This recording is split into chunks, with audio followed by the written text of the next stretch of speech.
चलिए बच्चों, आगे चलते हैं। फिर से एक बहुत बड़ा सा टॉपिक जिसको पढ़ने पढ़ाने में काफ़ी ज़्यादा समय लगता है।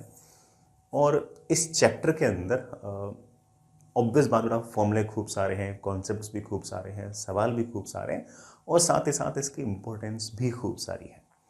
ऐसा मान के चल लीजिए कि है ना, जेई एडवांस के अंदर मेरे ख्याल से सबसे ज़्यादा सवाल पूछे गए चैप्टर में से ये एक है। मेरे 3 चैप्टर ऐसे होते हैं जिसमें मेरे ख्याल से जेई एडवांस के अंदर सबसे ज़्यादा सवाल पूछ जाते हो। एक आरबीडी, एक ऑप्टिक्स और तीसरा इलेक्ट्रोस्टैटिक्स। तो उस हिसाब से अगर देखें तो one of the most important topics में से एक है। हालांकि इलेक्ट्रोस्टैटिक्स जो चैप्टर है वो अपने आप में इस तरह का चैप्टर है जिसमें फॉर्मूलेस खूब सारे हैं, और अगर बच्चा शुरुआत से ही अच्छी प्रैक्टिस करे, बढ़िया से होमवर्क करे, हर फॉर्मूले पर उसके पास जितने सारे के सारे सवाल हो सारे सारे सवाल लगा ले और टाइम टाइम पे रिवाइज भी करता रहे, तो मुझे ऐसा लगता नहीं कि ये वाला चैप्टर उसको कभी परेशान करेगा। ठीक है। बाकी मुझे ऐसा लगता है कि ना, आप लोग टाइम पर होमवर्क करते ही होंगे, होमवर्क में मक्कारी बिल्कुल भी नहीं चलेगी। ठीक है। बाकी सब चीज़ चलती है, ठीक है, लेकिन होमवर्क में मक्कारी बिल्कुल भी नहीं चलती। जो बच्चे प्रैक्टिस नहीं करते वो थोड़ा सा बाकी बच्चों के मुकाबले लैग कर जाते हैं और फिर वो उनमें उतनी वो फायर नहीं बचती। ठीक है। तो लगातार होमवर्क करते रहें, और इलेक्ट्रोस्टैटिक्स जैसे बड़े चैप्टर के अंदर तो सारी चीज़ें रिलेटेड होती हैं। जो शुरुआत के अंदर आप गुलाम्स लॉ पढ़ते हो, जो शुरुआत में आप फोर्स वगैरह पढ़ते हो, वो आखिर तक काम आता है। तो अगर आपने शुरुआत से अगर होमवर्क नहीं किया, अगर आपने शुरुआत से अगर सवाल नहीं किए, तो वो पूरा चैप्टर ही नहीं पढ़ जाता है। ठीक है। और फिर पूरा चैप्टर, ऑब्वियस बात है कि इतना बड़ा चैप्टर तो पूरा पूरा कंप्लीट करना वैसे ही मुश्किल हो जाता है। मैं डरा नहीं रहा हूँ, मैं समझा रहा हूँ। ठीक है। कि आप सारे की सारी चीज़ें बड़े आराम से, बड़े इत्मीनान से, प्यार से पढ़ें, और जितने हो सके उतने सवाल साथ साथ में करते रहें। चलिए, मैंने खूब बोल किया, मुद्दे पे आते हैं। जैसा नाम है, इलेक्ट्रो प्लस स्टैटिक्स, ये बड़ा 2 वर्ड से बना हुआ हमारा ये चैप्टर का नाम है। It simply means electro plus statics. ये जो इलेक्ट्रो है, it means something related to charge, something related to charge. और स्टैटिक्स का मतलब बेटा तुम समझते हो कि एट रेस्ट। तो मेरे ख्याल से एक हल्का फुल्का एक बेसिक अर्थ आपको पता लग गया होगा कि इस चैप्टर के अंदर हम लोग चार्ज जब रेस्ट पे रहेगा तो उसके फेनोमेनन हम पढ़ेंगे। चार्ज अगर मूव करने लग गया या फिर एक्सलेट होने लग गया तो उसके फेनोमेनन हम इस चैप्टर में नहीं पढ़ेंगे, बाद में अलग चैप्टर में पढ़ेंगे। लेकिन इस चैप्टर में हम सिर्फ और सिर्फ कन्फाइंड रखेंगे अपनी सारी की सारी थ्योरी को कि चार्ज अगर रेस्ट पे है तो वो कैसे कैसे इफेक्ट्स प्रोड्यूस करता है। अगर चार्ज मूव करता है या एक्सलेट करता है तो बात की बात है। मैं शब्दों में अगर लिखना चाहूँ तो लिख सकते हो कि electrostatics is part of physics which deals with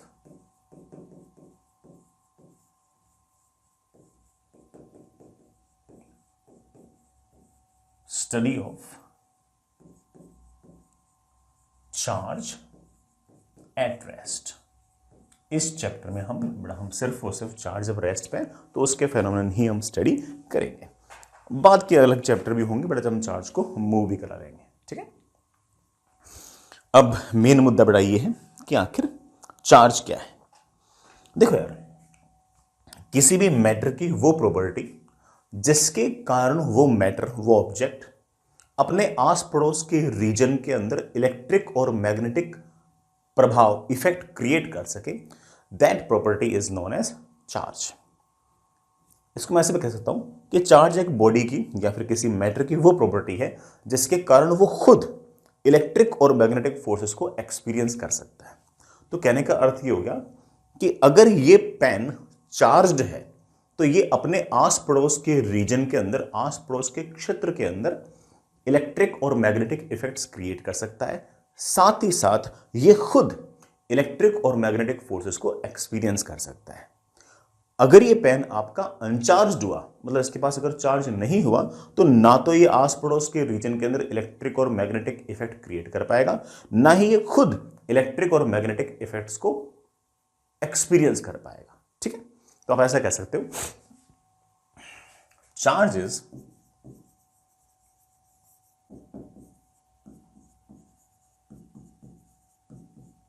property of a particle or object due to which it can create electric and magnetic effects around it, अपने आस पड़ोस के रीजन में इलेक्ट्रिक और मैग्नेटिक इफेक्ट्स क्रिएट कर सके। दूसरे शब्दों में ऐसे भी कह सकता हूं कि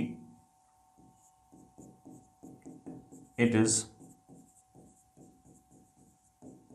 प्रॉपर्टी ऑफ एन ऑब्जेक्ट या फिर particle due to which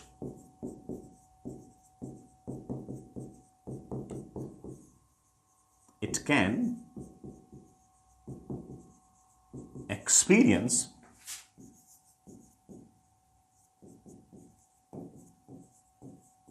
electric and magnetic effects। ठीक है ना, याद रख सकते हैं इस बात को। अच्छा पॉइंट था।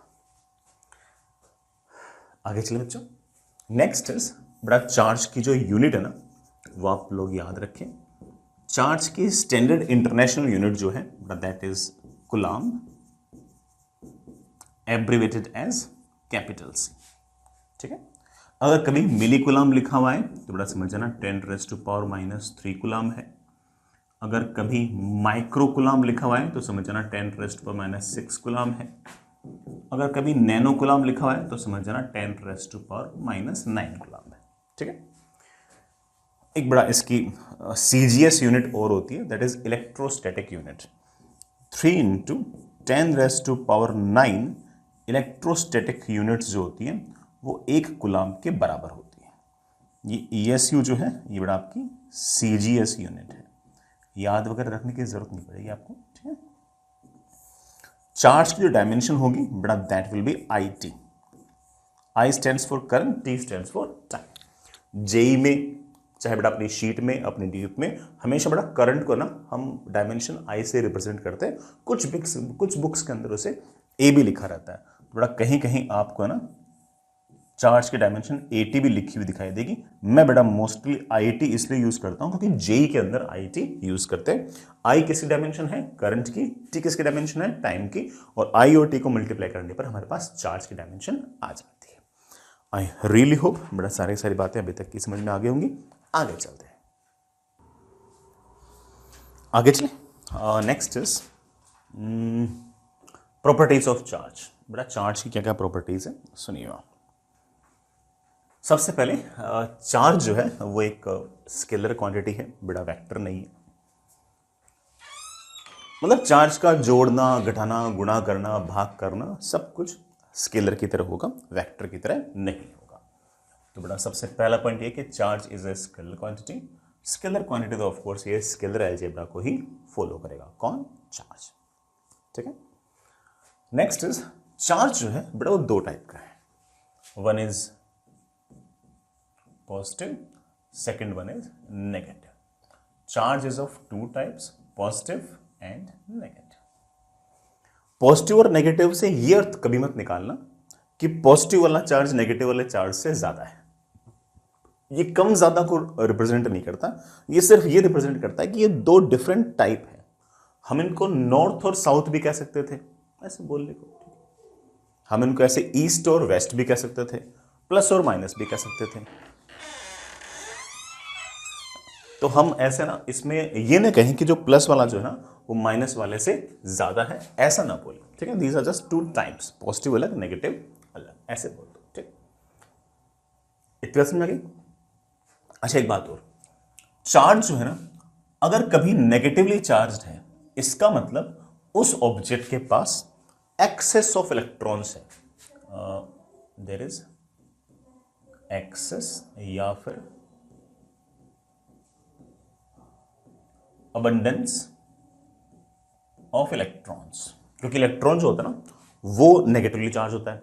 किसी के पास अगर इलेक्ट्रॉन ज्यादा होंगे तो उसके पास कुल मिलाकर नेगेटिव चार्ज होगा। अकेले इलेक्ट्रॉन के पास बड़ा चार्ज होता है 1.6 इंटू 10⁻⁻19 कूलम नेगेटिव के साथ। तो जिसके पास इलेक्ट्रॉन ज्यादा होंगे उसके पास कुल मिलाकर बड़ा चार्ज होगा वो नेगेटिव होगा। पॉजिटिव चार्ज वो है जिसके पास एक तरह से डेफिशिएंसी ऑफ इलेक्ट्रॉन्स हो, डेफिशिएंसी ऑफ इलेक्ट्रॉन, जिसके पास इलेक्ट्रॉन्स की कमी हो, जिसके पास इलेक्ट्रॉन्स की कमी हो, जैसे अल्फा पार्टिकल। सर ये अल्फा पार्टिकल क्या है? वैसे तो मुझे पता है कि ना तुम लोगों ने ये चीज पहले से केमिस्ट्री में पढ़ रखी है, बट फिर से मैं बताता हूं। अल्फा पार्टिकल मतलब हीलियम का न्यूक्लियस। हीलियम का न्यूक्लियस का मतलब कि हीलियम का जो एटम था ना उसके जो दोनों इलेक्ट्रॉन्स है ना उसको बाहर निकाल दो। अब हीलियम जो है ना उसके पास एक्चुअली 2 प्रोटॉन है और 2 इलेक्ट्रॉन है। इलेक्ट्रॉन चक्कर काटते रहते हैं, जितना प्रोटॉन है उतना इलेक्ट्रॉन है। अब प्रोटॉन का चार्ज जो होता है वो प्लस में 1.6 इंटू 10⁻⁻19 कूलम होता है, ठीक है। और इलेक्ट्रॉन का जो चार्ज होता है वो माइनस में 1.6 इंटू 10⁻⁻19 कूलम होता है। तो हीलियम का जो न्यूक्लियस है, हीलियम का जो पूरा एटम है उसके पास जितना पॉजिटिव है उतना नेगेटिव है, तो नेट चार्ज तो जीरो हो गया। लेकिन जो अल्फा पार्टिकल है ये है हीलियम का न्यूक्लियस, मतलब जो दोनों इलेक्ट्रॉन्स है ना उनको हटा दो। जैसे दोनों इलेक्ट्रॉन्स हटा दिया, अब सिर्फ और सिर्फ 2 प्रोटॉन बचे, और सिर्फ 2 प्रोटॉन अगर बचे तो इसके पास चार्ज आ जाएगा 2 टाइम्स प्रोटॉन का चार्ज। प्रोटॉन का चार्ज है वो प्लस में 1.6 इंटू 10⁻⁻19 कूलम, ठीक है। तो समझ जाना इस बात को कि मेन चीज तो बड़ा यही है कि किसी के पास अगर इलेक्ट्रॉन ज्यादा तो नेगेटिवली चार्ज, किसी के पास अगर है ना इलेक्ट्रॉन्स कम तो बेटा वो आपका पॉजिटिवली चार्ज, ठीक है। इतनी सी बात याद रखो, बाकी सारी बातें चल जाएंगी। Next is charge is quantized. पहले इस बात को समझते हैं कि क्वांटाइज्ड का अर्थ क्या है, फिर बाकी बातें अपन और करते हैं।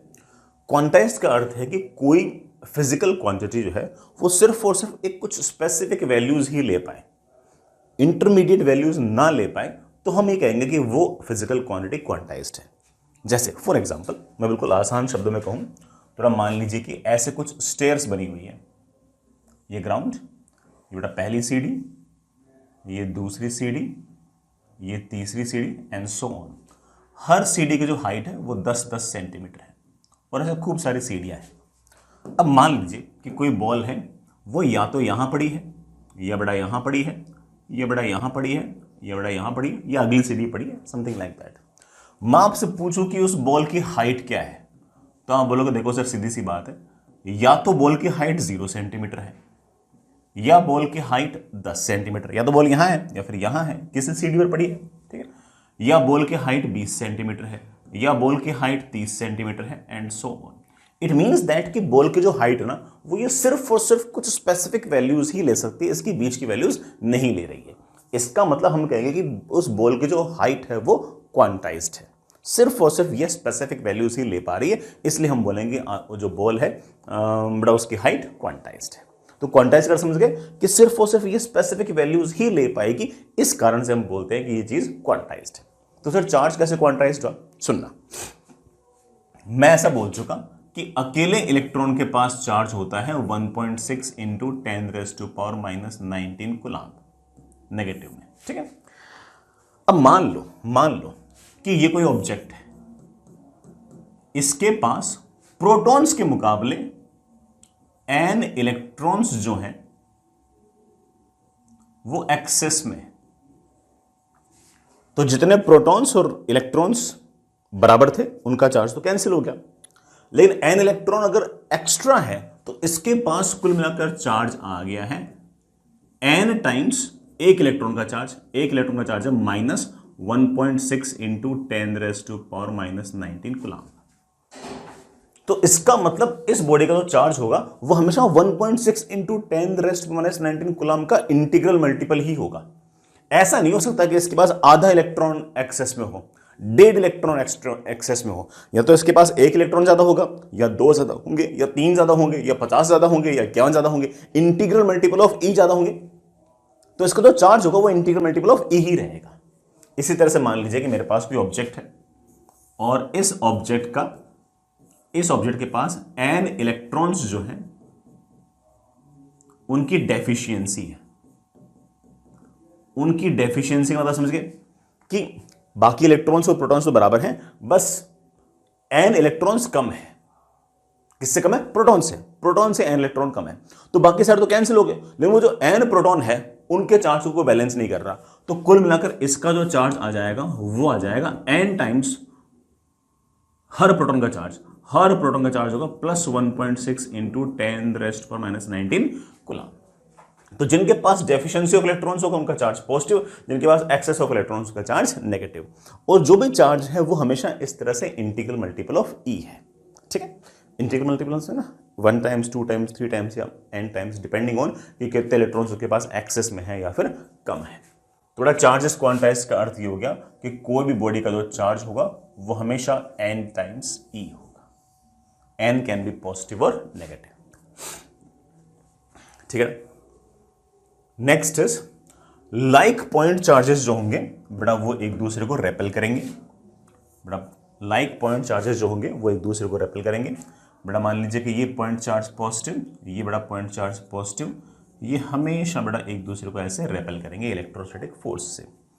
ये नेगेटिव चार्ज दोनों लाइक है, एक जैसे हैं, तो ये दोनों चार्जेस एक दूसरे को ऐसे रेपेल करेंगे। ठीक है, मैं दूसरा पॉइंट भी लिख दूं इसमें।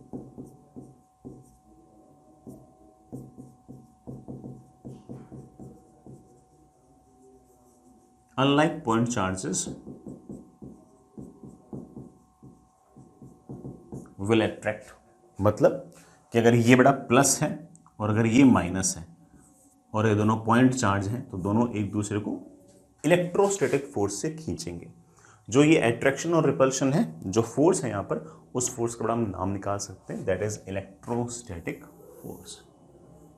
दैट इज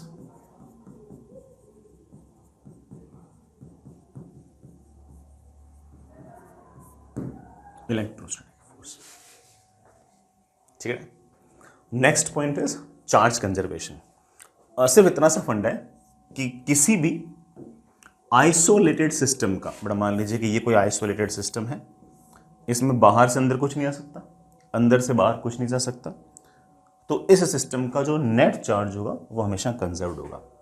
बड़ा लिखना चाहो तो लिख सकते हो, net charge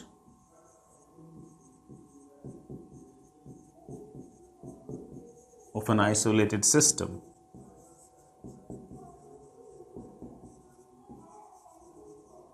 is always conserved। मैं ऐसा कह सकता हूं कि हम नेट चार्ज जो है ना वो ना तो क्रिएट कर सकते ना डिस्ट्रॉय कर सकते, वो बस जितना है ना उतना ही रहेगा। तो मैं इसी बात को दूसरे शब्दों में ऐसे कह सकता हूं कि net charge can neither be created nor destroyed। ठीक है ना, नेट चार्ज ना तो मैं क्रिएट कर सकता हूं ना ही मैं डिस्ट्रॉय कर सकता हूं। अब इसके कॉन्ट्रेरी एग्जांपल है ना बच्चा देने की कोशिश करेगा कि देखो सर, मैंने एक काम किया कि मैंने एक कंटेनर लिया, इस कंटेनर में पानी डाल दिया और मैंने सॉल्ट लिया।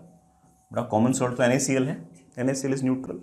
बच्चा बोलेगा देखो सर एक काम करते हैं कि इस सॉल्ट को जो ना वाटर के अंदर हम घोल देते हैं और इससे ना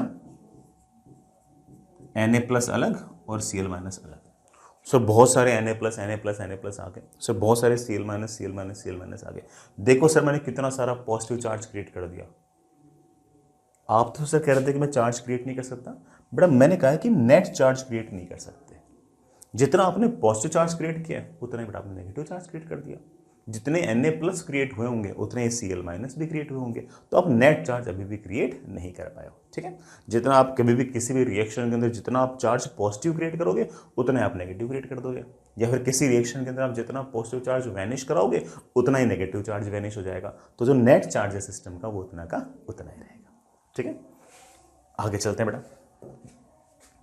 एक्सट्रीमली इंपॉर्टेंट बड़ा 6th पॉइंट, अगर कोई चार्ज रेस्ट पे है तो वो अपने आस पड़ोस के रीजन के अंदर इलेक्ट्रिक इफेक्ट्स प्रोड्यूस करेगा और खुद इलेक्ट्रिक फोर्सेस को एक्सपीरियंस कर सकता है अगर आस पड़ोस में कोई दूसरी चार्ज्ड ऑब्जेक्ट है तो। ठीक है, तो इस बात को बड़ा लिखिए।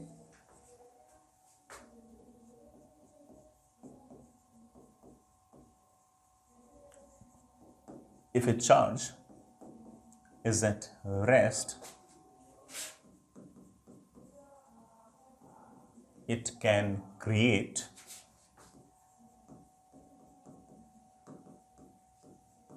electric effects around itself and can experience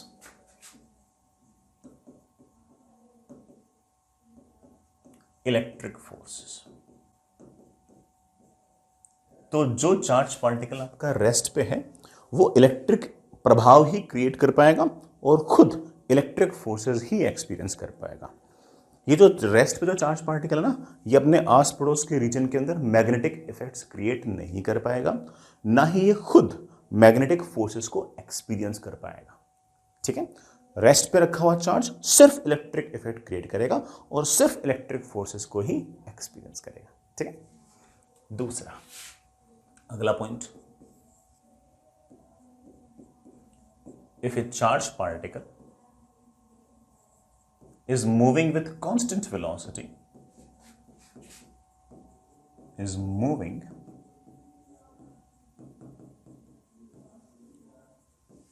with constant velocity, and then it will create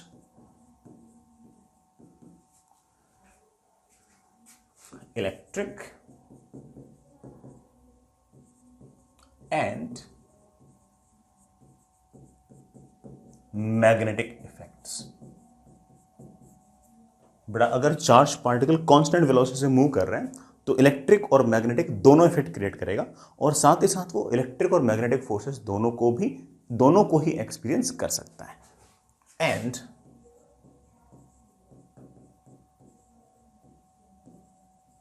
it can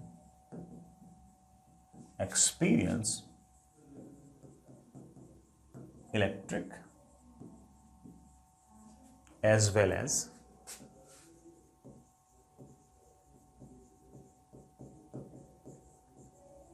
magnetic forces. ये electric as well as magnetic forces को एक्सपीरियंस कर सकता है। नेक्स्ट, अगर कोई चार्ज पार्टिकल वेरिएबल वेलोसिटी से move कर रहा है तो इलेक्ट्रिक और मैग्नेटिक इफेक्ट्स क्रिएट करने के साथ साथ इलेक्ट्रोमैग्नेटिक वेव्स भी एमिट करेगा। सर इलेक्ट्रोमैग्नेटिक वेव्स क्या है? बेटा अपनी जो लाइट है ना वो भी अपने आप में एक इलेक्ट्रोमैग्नेटिक वेव ही है और ये भी चार्ज पार्टिकल्स के ऑसिलेशन के कारण क्रिएट होती है। चार्ज पार्टिकल्स ऑसिलेट करते हैं तो उनकी वेलोसिटी लगातार चेंज होती है और उसके कारण इलेक्ट्रोमैग्नेटिक रेडिएशंस बाहर निकलती है। ठीक है, तो बेटा एक लास्ट पॉइंट और है, that is if A charge particle is moving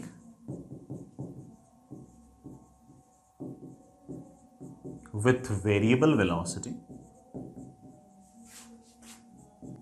then it will create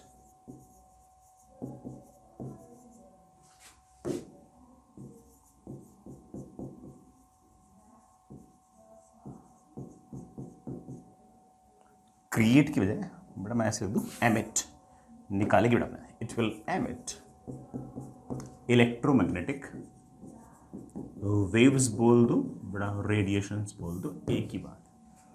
हमारी पूरी की पूरी जो इलेक्ट्रोडायनेमिक्स है, मतलब इलेक्ट्रोस्टैटिक्स से लेकर जो आखिरी चैप्टर इलेक्ट्रोमैग्नेटिक वेव्स है, उसमें सारी की सारी जो कहानी है वो बड़ा लगभग इन 3 पॉइंट के इर्द गिर्द ही घूमती रहती है, जिसमें से ये वाला जो पॉइंट है कि तो हम अभी इसी चैप्टर में निपटा देंगे, बाकी ये दोनों पॉइंट भी कभी ना कभी हमें फेस करने पड़ेंगे, कर लेंगे, कोई खास ऐसा इश्यू है नहीं। आई होप सारी बातें आपको इंटरेस्टिंग लगी होंगी। आगे चलते हैं बेटा। नेक्स्ट इज थोड़ा सा इररिलेवेंट है बट फिर भी लिख देता हूं कि चार्ज जो है ना बेटा वो रिलेटिविस्टिकली इनवेरिएंट है। सर ये क्या बोल दिया आपने, समझाता हूं, पहले लिख देता हूं कि चार्ज इज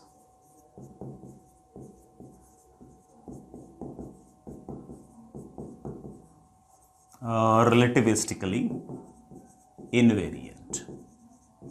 ये तो मैंने इंग्लिश में लिख दिया, मैं इसकी हिंदी करता हूं कि चार्ज जो है ना वो चार्ज की वेलोसिटी पर डिपेंड नहीं करता।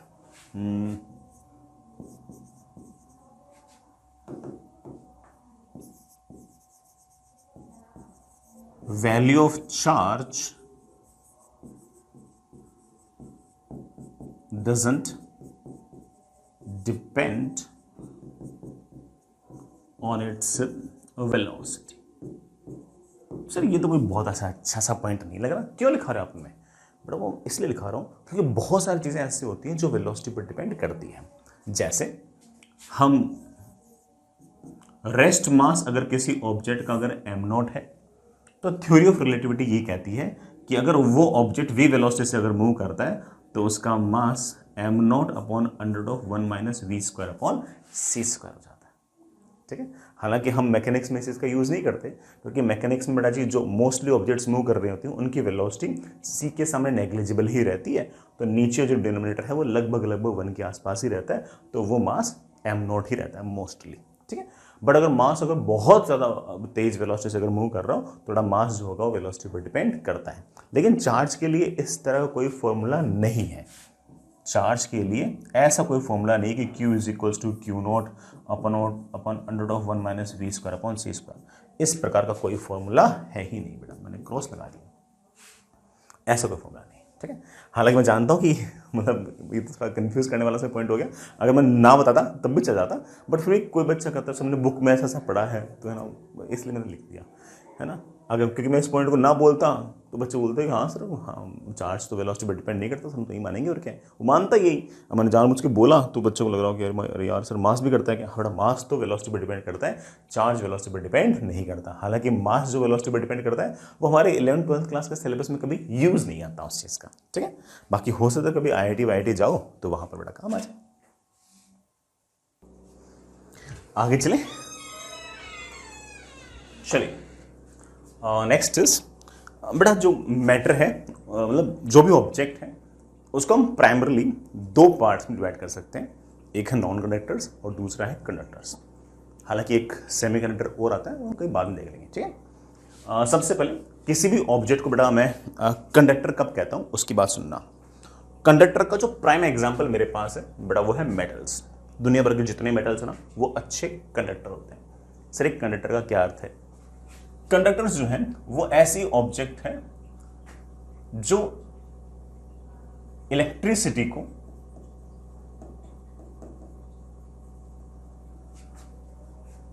एक जगह से दूसरी जगह तक बड़े आराम से कंडक्ट करा सकते हो। इलेक्ट्रिसिटी के साथ साथ एनर्जी भी जाएगी, तो इलेक्ट्रिसिटी और एनर्जी को एक जगह से दूसरी जगह तक कम से कम रेजिस्टेंस के साथ ट्रांसफर जो ऑब्जेक्ट्स करती हैं उनको हम कंडक्टर्स कहते हैं। इलेक्ट्रिसिटी और एनर्जी जो है उसको हम बड़े आराम से ट्रांसफर कर सकते हैं विथ लेस रेजिस्टेंस, बहुत कम रेजिस्टेंस से। किसकी बात कर रहा हूं? कंडक्टर की बात कर रहा हूं। ठीक है सर, ऐसा क्यों? क्योंकि इसके अंदर ना कंडक्टर्स के अंदर ना कुछ फ्री इलेक्ट्रॉन्स होते हैं जो रेस्पॉन्सिबल होते हैं इलेक्ट्रिसिटी को एक जगह से दूसरी जगह ले जाने के लिए। Free electrons are responsible for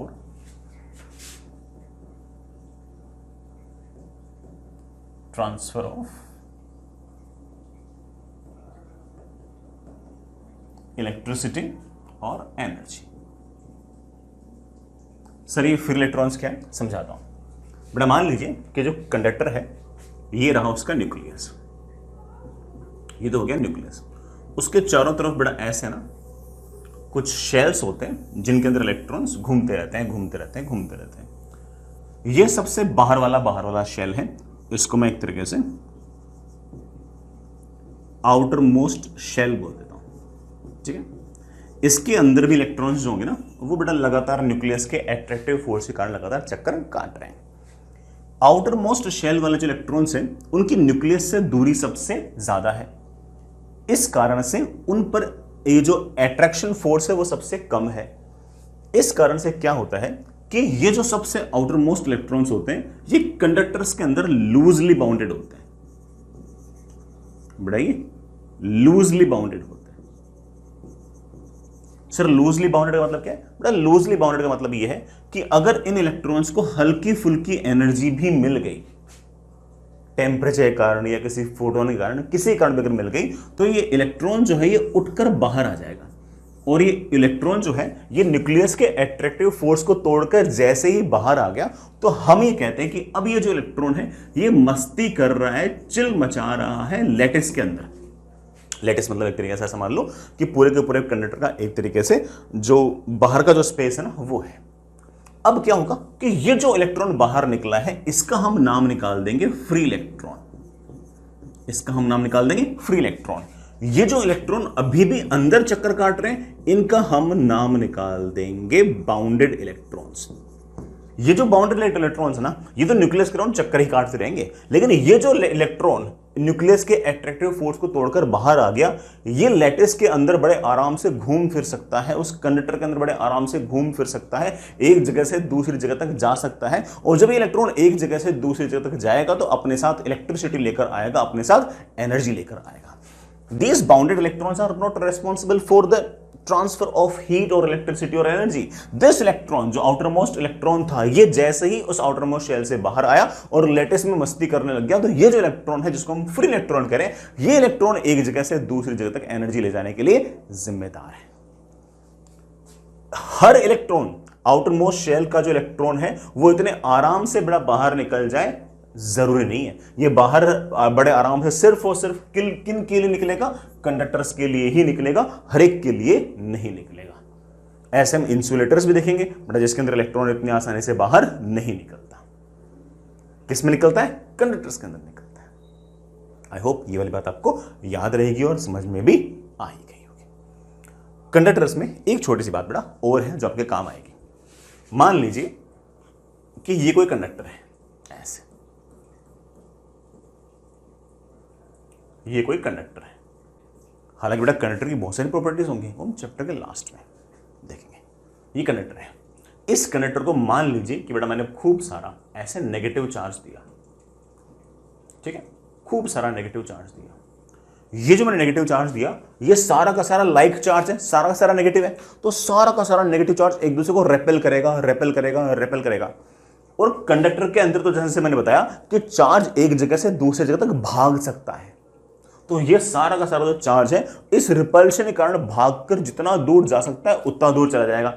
से जितना दूर जा सकता है उतना दूर चला जाएगा। इस बात का मतलब क्या है? बड़ा इस बात का मतलब ये है कि सारा का सारा जो चार्ज है वो भागकर इस कंडक्टर की सरफेस पर पहुंच जाएगा।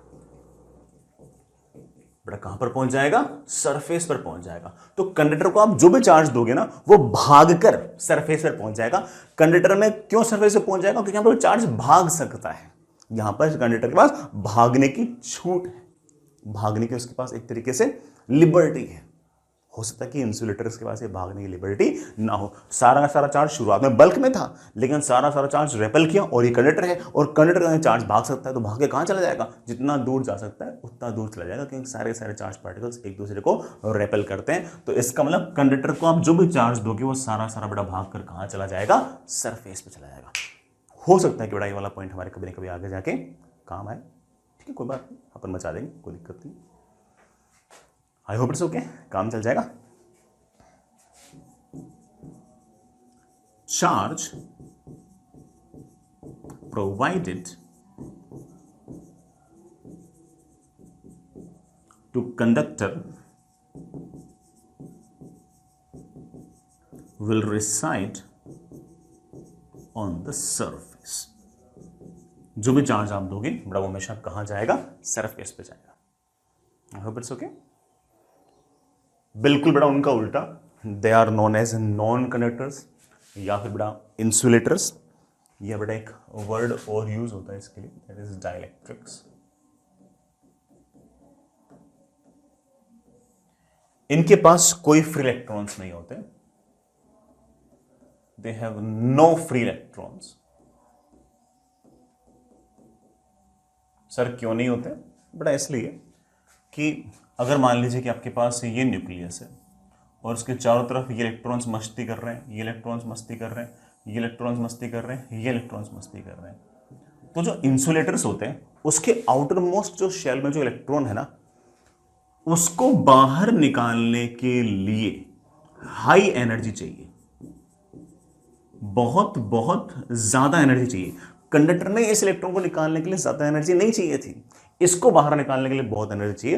हो सकता है कि आपके पास वो बहुत ज्यादा एनर्जी ना हो और ये जो इलेक्ट्रॉन है ये ऐसे ही अंदर चक्कर काटता रहे, और अगर ये अंदर ऐसे ही चार चक्कर काटता रहेगा तो मैं ये बोलूंगा कि ये जो इलेक्ट्रॉन है टाइटली बाउंडेड है। क्या है बेटा? टाइटली बाउंडेड है, बाहर निकला ही नहीं, लेटेस में गया ही नहीं। और अगर वो इलेक्ट्रॉन अगर लेटेस में नहीं गया तो वो एक जगह से दूसरी जगह तक हीट और इलेक्ट्रिसिटी को ट्रांसफर करने में रेस्पॉन्सिबल होगा ही नहीं। और इसलिए हम ऐसा कहेंगे कि जो भी हमारे नॉन कंडक्टर्स हैं, इंसुलेटर्स हैं, these are in general bad conductors of heat and electricity. Heat और इलेक्ट्रिसिटी के बेटा बैड कंडक्टर्स होंगे, ठीक है। आई होप बेटा ये बात याद रहेगी। या फिर बेटा ऐसे कह दूं कि एक जगह से दूसरी जगह तक हीट या फिर इलेक्ट्रिसिटी या एनर्जी अगर मुझे किसी नॉन कंडक्टर से अगर भेजनी होगी तो जो नॉन कंडक्टर है ये रास्ते में हाई रेजिस्टेंस क्रिएट कर देगा, रुकावट क्रिएट कर देगा। मैं ऐसा कह सकता हूं कि ये एक तरीके से वेरी हाई रेजिस्टेंस क्रिएट करता है, ठीक है। अच्छा बच्चे एक चीज और सोच रहे होंगे कि सर मान लो कि मेरे पास ये एक इंसुलेटर है, नॉन कंडक्टर है, ठीक है सर, मैंने इसको नेगेटिव चार्ज दिया, अब क्या होगा? अब क्या होगा? कुछ नहीं होगा, पड़ा रहेगा चार्ज। सर ये चार्ज पार्टिकल एक दूसरे को रेपेल नहीं कर रहे क्या? कर रहे हैं बेटा, रेपेल कर रहे हैं, अच्छा खासा रेपेल कर रहे हैं एक दूसरे को। सर रेपेल तो यहां भी कर रहे थे, यहां जब रेपेल किया तो भाग के सरफेस से पहुंच गए थे, क्योंकि यहां भाग सकता था, यहां पर चार्ज पार्टिकल भाग सकता था। इंसुलेटर में चार्ज पार्टिकल की बेटा भागने की कोई कंडीशन है ही नहीं, वो तो न्यूक्लियस के साथ बाउंडेड रहेगा, वो तो सिर्फ एटम के अंदर यूं चक्कर काटता रहेगा, वो यूं भागने के उसके पास कोई ऑप्शन नहीं है। तो ये सारे के सारे चार्ज पार्टिकल्स एक दूसरे को रेपेल जरूर कर रहे हैं, लेकिन ये चार्ज पार्टिकल्स ऐसा नहीं कि भाग जाएंगे, क्योंकि आपका जो नॉन कंडक्टर है, जो इंसुलेटर है, उसमें चार्ज पार्टिकल्स को भागने की छूट नहीं है। तो जो इंसुलेटर्स होंगे उनको आप चार्ज जैसा दोगे वैसा ही पड़ा रहेगा। चार्ज सरफेस में दोगे तो सरफेस से पड़ा रहेगा, अंदर दोगे तो अंदर पड़ा रहेगा। कंडक्टर में तो आपने अंदर दिया तो बाहर पहुंच जाएगा, यहां ऐसा नहीं, क्योंकि वहां भाग सकता है, यहां नहीं भाग सकता, सिंपल। आई होप ये वाला पॉइंट आप याद रखोगे। आगे चलिए बेटा, कैसे कैसे हम चार्जिंग कर सकते हैं, बहुत ही थ्योरेटिकल से पॉइंट है, मैं फटाफट बता देता हूं। सबसे पहले थर्मोडायनेमिक इफेक्ट। बेटा थर्मोडायनेमिक इफेक्ट ये कहता है कि मान लीजिए कि आपके पास कोई मेटल है, मेटल इसलिए क्योंकि बेटा मेटल में से इलेक्ट्रॉन निकालना आसान होता है। ये बेटा मेरे पास कोई मेटल है और मैंने क्या किया कि इस मेटल को गर्म करना स्टार्ट किया, मैंने इस मेटल का टेम्परेचर इंक्रीज किया। जैसे मेटल का मैं टेम्परेचर इंक्रीज करूंगा तो जो इलेक्ट्रॉन्स हैं उनके पास एनर्जी लगातार बढ़ेगी बढ़ेगी बढ़ेगी बढ़ेगी। उनके पास अगर एनर्जी, आप एक रफ सी बात ऐसे याद रख सकते हो कि जो इलेक्ट्रॉन्स हैं उनके पास जो काइनेटिक एनर्जी होगी वो रफली in the order of Boltzmann constant into temperature के ऑर्डर में होगी। कि क्या है बेटा? Boltzmann constant. इसकी वैल्यू बेटा लगभग 1.38 इंटू 10⁻⁻23 जूल पर केल्विन के आसपास रफली, ठीक है। तो जैसे जैसे टेम्परेचर बढ़ाऊंगा इलेक्ट्रॉन्स के पास काइनेटिक एनर्जी लगातार बढ़ेगी बढ़ेगी बढ़ेगी। एक टाइम ऐसा आएगा बड़ा जब इलेक्ट्रॉन जो होगा वो उस न्यूक्लियस के अट्रैक्टिव फोर्स को तोड़ के बाहर आ जाएगा। जैसे जैसे इलेक्ट्रॉन्स बड़ा तोड़ तोड़ के बाहर आएंगे बाहर आएंगे बाहर आएंगे, ये मेटल जो शुरुआत में न्यूट्रल था, इसके पास जितने प्रोटॉन थे उतने ही इलेक्ट्रॉन थे, अब इस मेटल के पास डेफिशिएंसी ऑफ इलेक्ट्रॉन्स हो गई है, कमी हो गई है। प्रोटॉन ज्यादा है, इलेक्ट्रॉन्स कम है। कौन भागे बाहर? इलेक्ट्रॉन्स। प्रोटॉन नहीं बाहर भागते, प्रोटॉन तो फिक्स रहता है। प्रोटॉन तो वो न्यूक्लियस के अंदर होता है, वो फिक्स होता है। भागता कौन है? इलेक्ट्रॉन। वो इलेक्ट्रॉन्स भागते गए भागते गए भागते गए, तो कुल मिलाकर हमारा जो मेटल है बेटा वो क्या हो जाएगा? पॉजिटिवली चार्ज हो जाएगा। ये हमारा positive charge. I hope it will work for you. अब कोई बच्चा कहता है कि सर इस इलेक्ट्रॉन को बाहर निकालने का कोई और तरीका हो सकता है क्या? बेटा बिल्कुल हो सकता है। दूसरा देखना, that is photo electric effect. हो सकता है आपने कभी न कभी केमिस्ट्री के अंदर पढ़ा हो। फिर से एक मेटल लीजिए, ठीक है। मेटल इसलिए कि मेटल में से इलेक्ट्रॉन निकालना आसान है। जैसे मैंने आपको बताया कि मेटल जो होते हैं कंडक्टर्स होते हैं, कंडक्टर में इलेक्ट्रॉन निकालना आसान होता है। और इस मेटल पर आप ना कोई इलेक्ट्रोमैग्नेटिक वेव गिराइए या लाइट गिराइए। लाइट का जो अकेला फोटोन होता है बड़ा, उसके पास एनर्जी होती है h इंटू एफ। एच है प्लैंक्स कांस्टेंट, एफ है बड़ा फ्रीक्वेंसी, या फिर H C by lambda. Lambda बड़ा वेवलेंथ। जो लाइट आप गिरा रहे हो उसकी फ्रीक्वेंसी होनी चाहिए ज्यादा से ज्यादा, वेवलेंथ होनी चाहिए कम से कम। वेवलेंथ कम से कम, फ्रीक्वेंसी ज्यादा से ज्यादा, तो फोटोन के पास एनर्जी होगी ज्यादा से ज्यादा।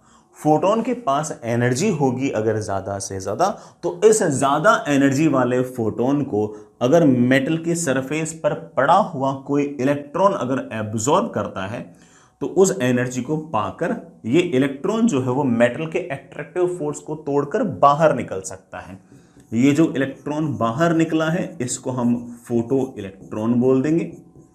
खैर इसका नाम मेरे लिए इतना इंपॉर्टेंट नहीं है, मेरे लिए इंपॉर्टेंट ये है कि ये मेटल जो शुरुआत में न्यूट्रल था, इसके पास जितने प्रोटॉन थे उतने इलेक्ट्रॉन थे। अब जैसे जैसे इसमें से इलेक्ट्रॉन्स लगातार निकलते गए निकलते गए निकलते गए, इसका पॉजिटिव चार्ज जो है वो लगातार बढ़ता गया। मतलब वैसे बढ़ता गया रिलेटिवली। भाई मान लो कि पहले n नंबर ऑफ प्रोटॉन थे और n नंबर ऑफ इलेक्ट्रॉन थे। अब मान लो कि 5 इलेक्ट्रॉन भाग गए, तो अब n-5 नंबर ऑफ इलेक्ट्रॉन्स हैं और n नंबर ऑफ प्रोटॉन्स हैं, तो 5 प्रोटॉन ज्यादा है ना, तो इसका चार्ज हो जाएगा 5 टाइम्स प्रोटॉन का चार्ज, 1.6 इंटू 10⁻⁻⁹ कूलम। मैं तो ये बोलना चाहता हूँ। तो जैसे जैसे इलेक्ट्रॉन्स लगातार बाहर निकलते गए निकलते गए निकलते गए, मेटल जो है वो हमारा लगातार पॉजिटिवली चार्ज होता गया होता गया होता गया। I hope you get the point. चलिए बच्चों आगे, नेक्स्ट इज फील्ड एमिशन। ऐसी छोटी सी बात है, कोई बहुत हाई फाई बात नहीं है।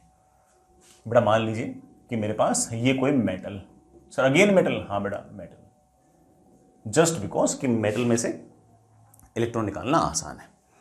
इस मेटल के पास में ना एक दूसरी बड़ी सी चार्ज्ड बॉडी ले आओ जिसके पास बहुत सारा चार्ज हो, बहुत सारा चार्ज हो, ठीक है, बहुत सारा चार्ज। ऐसे प्लेट ले आए और उसको बिल्कुल बिल्कुल बिल्कुल बिल्कुल नजदीक ले आओ, तो ये जो पॉजिटिव चार्ज होगा ना, ये इस मेटल के जो फ्री इलेक्ट्रॉन्स हैं उनको अपनी तरफ खींचेगा, ऐसे उनको अपनी तरफ खींचेगा। तो ऐसा हो सकता है कि इस पॉजिटिव चार्ज के कारण ये इलेक्ट्रॉन जो है, सर मेटल में इलेक्ट्रॉन्स इस तरफ आ जाएंगे, हाँ आ जाएंगे, मेटल्स में जाता है ऐसा, ठीक है। इलेक्ट्रॉन्स यूं आ गए यूं आ गए यूं, हो सकता है कि इलेक्ट्रॉन्स जो हो वैसे बाहर आ जाए। जैसे इलेक्ट्रॉन्स यूं बाहर आएंगे, हमारा जो मेटल होगा बेटा वो क्या हो जाएगा, पॉजिटिवली चार्ज हो जाएगा, ठीक है। आई रियली होप बेटा सारी बात आप समझ गए होंगे, ठीक है बेटा। एक और है, दैट इज फ्रिक्शन। मान लीजिए कि आपने ग्लास लिया और सिल्क लिया, ऐसे एग्जांपल के लिए, और आपने ग्लास और सिल्क को ऐसे अच्छे से रब किया, बढ़िया से, ऐसे फ्रिक्शन आया उनके बीच में। उस फ्रिक्शन के कारण हीट आई और इस कारण से दोनों के बीच में इलेक्ट्रॉन का आदान प्रदान हो सकता है। एक जना इलेक्ट्रॉन देगा, दूसरा जना इलेक्ट्रॉन लेगा। इलेक्ट्रॉन वो लेगा जिसका इलेक्ट्रॉन के प्रति प्रेम ज्यादा है। इलेक्ट्रॉन के प्रति जो प्रेम है उसको हम लोग केमिस्ट्री के अंदर शायद इलेक्ट्रॉन एफिनिटी कहते हैं। तो इन दोनों में सिल्क की जो इलेक्ट्रॉन एफिनिटी है वो मोर है। अगर मैं इन दोनों को इस तरह से रब करूं तो सिल्क तो इलेक्ट्रॉन नहीं देगा। उसका बहुत प्रेम है भाई इलेक्ट्रॉन के प्रति, ग्लास दे देगा। और ग्लास में से कुछ इलेक्ट्रॉन चल के फ्रिक्शन के कारण बड़ा चल के ग्लास से बड़ा निकल के आपके सिल्क में आ जाएंगे। और ये रहा बड़ा आपका ग्लास जो है वो इलेक्ट्रॉन्स निकाल देगा और जो सिल्क है उसके पास इलेक्ट्रॉन्स आ जाएंगे। सिल्क के पास इलेक्ट्रॉन्स आ जाएंगे, इससे इलेक्ट्रॉन्स निकल जाएंगे। अगर दोनों के दोनों शुरुआत में अगर न्यूट्रल थे, अब दोनों चार्ज हो गए, अगर 3 इलेक्ट्रॉन भी इसके पास अगर आ गए तो इसका चार्ज तो हो गया 3 टाइम्स 1.6 इंटू 10⁻⁻19 कूलम नेगेटिव में, और इसका चार्ज होगा 3 इंटू 1.6 इंटू 10⁻⁻19 कूलम पॉजिटिव में। दोनों चार्ज, ठीक है। लेकिन कभी भी ऐसा मत करना कि सिल्क को सिल्क से रब कर दिया, फिर कौन इलेक्ट्रॉन देगा? जो दो चीज रब कर रहे हो उसमें से दोनों अलग अलग होनी चाहिए, जिससे पता लगे कि हाँ इसका इलेक्ट्रॉन के प्रति प्रेम ज्यादा है, इसका इलेक्ट्रॉन के प्रति प्रेम कम है, मतलब एफिनिटी कम है। तो जिसका प्रेम कम होगा वो इलेक्ट्रॉन दे देगा। Next is by conduction. Simple सा ही फंडा बेटा, सुनना। मैं इसको 2 डायग्राम के थ्रू समझाता हूं। मान लीजिए कि मेरे पास इस तरह से बड़ा कोई मेटल का स्फीयर है और मैंने इसको ऐसे खूब सारा चार्ज दे रखा है। मैंने ऐसे चार्ज दे रखा है, इसको सारा चार्ज बड़ा कहां पर है? सरफेस पे। मेरे पास बड़ा दूसरा चार्ज है ऐसे, दूसरा स्फीयर है ऐसे, ठीक है। दूसरा स्फीयर जो है वो इस तरह से न्यूट्रल है। दोनों के दोनों कंडक्टिंग स्फीयर है। दोनों के दोनों जो है वो कंडक्टिंग स्फीयर्स है। मैंने क्या किया कि दोनों स्फीयर्स को टच करा दिया।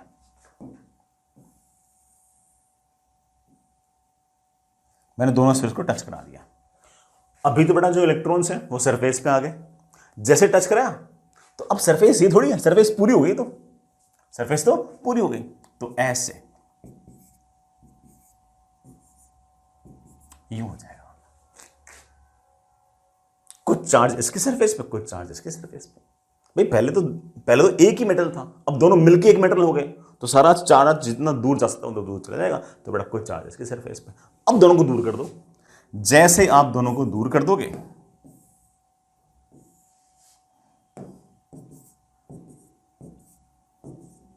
ये ले बेटा, अब ये चार्ज हो गया। शुरुआत में न्यूट्रल था, अब ये चार्ज हो गया। लेकिन ध्यान रखना इसके पास जो चार्ज आया वो इससे आया, इसका उतना ही कम हो गया, उसका उतना बढ़ गया। आई रियली होप समझ गए इस बात को। मैं एक बात और बोलूंगा, अगर दोनों metal exactly same shape size geometry के हैं तो चार्ज को आधा आधा बांट लेंगे। मतलब ये स्फीयर अगर 10 सेंटीमीटर रेडियस का है और ये वाला स्फीयर भी अगर 10 सेंटीमीटर रेडियस का है, तो जैसे टच करूंगा ना सारा चार्ज आधा आधा बढ़ जाएगा। मतलब अगर 5 कूलम चार्ज इसके पास है तो 2.5 कूलम इसके पास, 2.5 कूलम इसके पास, ऐसा जाएगा। तो दोनों स्फीयर अगर exactly same shape size geometry के हैं तो चार्ज को आधा आधा बांट लेंगे, बराबर बांट लेंगे। हालांकि इस बात को हम आगे जाए कभी ना कभी प्रूव भी करेंगे, बट बाय सिमेट्री भी तुम इस बात को समझ सकते हो कि हाँ बराबर ही होना चाहिए। किसी के पास ज्यादा क्यों होगा, क्या कारण है? ज्यादा होने का कोई कारण नहीं, इसका मतलब क्या है? बराबर ही होंगे। If these conductors are of exact same shape, size, geometry, then they will distribute charge equally. बड़ा दोनों स्फीयर जो है वो बड़ा बराबर चार्ज बांट लेंगे। हालांकि मैं बाद में कभी ना कभी जाके प्रूव कर दूंगा कि अगर मान लो एक बड़ा हुआ और एक छोटा हुआ ना, तो बड़ा वाला स्फीयर ज्यादा चार्ज ले जाएगा, छोटा वाला चार्ज छोटा वाला स्फीयर कम चार्ज लेकर जाएगा, बराबर शेप के हैं तो बराबर लेकर जाएंगे। ठीक है, इतना याद रख लो, अपना एक बार तो काम चल जाएगा। मैं एक बात और बोल बेटा, इन्हीं दोनों को अगर मैंने किसी कंडक्टिंग वायर से अगर जोड़ दिया होता ना, एक ऐसे तार से जोड़ दिया होता, मान लो मैंने एल्यूमिनियम के तार से या कॉपर के तार से जोड़ दिया होता, तब भी चार्ज को वो डिस्ट्रीब्यूट कर सकते हैं। या तो टच करा दो या किसी कंडक्टिंग तार से जोड़ दो, एल्यूमिनियम का तार, कॉपर का तार, अमीर लोग हो तो गोल्ड का तार, ऐसे किसी तार से दोनों को जोड़ दो, तब भी बड़ा चार्ज को डिस्ट्रीब्यूट कर सकते हैं, and that is again bye conduction. तो टच करा दीजिए, ये बड़ा दोनों के दोनों को किसी वायर के थ्रू कनेक्ट कर दीजिए, दोनों से आपका बड़ा आराम से काम बन जाएगा। ठीक है बच्चों, आगे चलते हैं। एक फेनोमेनन और समझते हैं, दैट इज इंडक्शन। ठीक है, फिर देखते हैं चार्जिंग बाय इंडक्शन। सुनिएगा, मान लीजिए कि बेटा मेरे पास ये कोई मेटल है, ये मेरे पास कोई न्यूट्रल कंडक्टर है।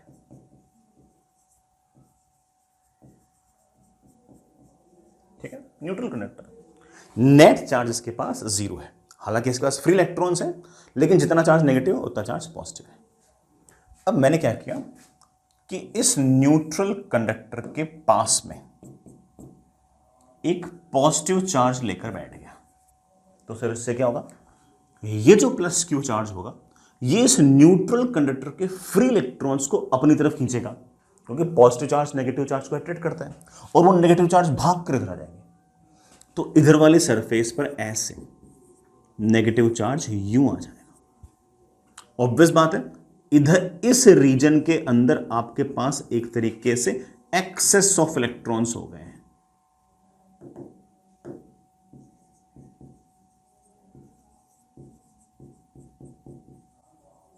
ये इलेक्ट्रॉन कहीं ना कहीं से आएंगे, इधर से आएंगे, तो इधर से इलेक्ट्रॉन भाग के इधर चले गए, तो इस रीजन के अंदर आपके पास एक तरीके से डेफिशिएंसी ऑफ इलेक्ट्रॉन्स हो गई है।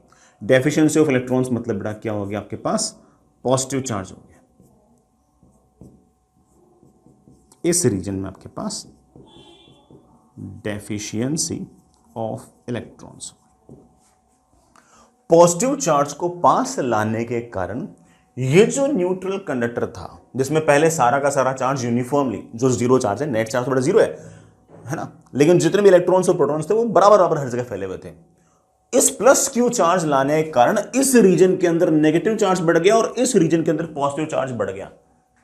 आस पड़ोस के रीजन के अंदर कोई चार्ज के प्रेजेंस के कारण कंडक्टर के जो चार्ज है उसके अंदर अगर कोई रीडिस्ट्रीब्यूशन हो जाए, this redistribution is known as induction. अगर मैं यहां पर नेगेटिव चार्ज ले आता तो वो नेगेटिव चार्ज इस कंडक्टर के इलेक्ट्रॉन्स को रेपेल करता और यहां पर नेगेटिव चार्ज आता। यहां पर आपके पास अगर एक्सेस ऑफ इलेक्ट्रॉन्स होते तो यहां पर आपके पास डेफिशिएंसी ऑफ इलेक्ट्रॉन्स होते, तो यहां पर पॉजिटिव आता, यहां पर नेगेटिव आता। समझ रहे साथियों? तो यहां पर मैं जो चार्ज लेके आ रहा हूं इसके कारण कंडक्टर अपने चार्ज के डिस्ट्रीब्यूशन को चेंज कर रहा है, और अपने चार्ज के डिस्ट्रीब्यूशन को चेंज कर रहा है आस पड़ोस के रीजन के अंदर चार्जेस की प्रेजेंस के कारण। This is known as induction. लिखना चाहो तो लिख सकते बेटा इसको, due to presence of charges near a conductor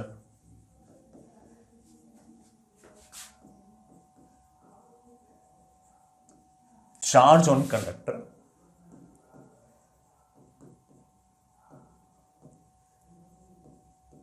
may redistribute itself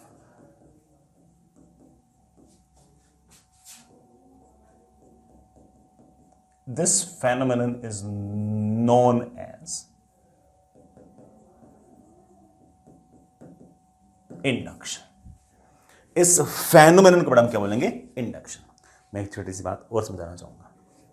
conductor neutral है, नेट चार्ज तो 0 ही है उसके पास, जितना नेगेटिव उतना पॉजिटिव है, और ये पॉजिटिव चार्ज है।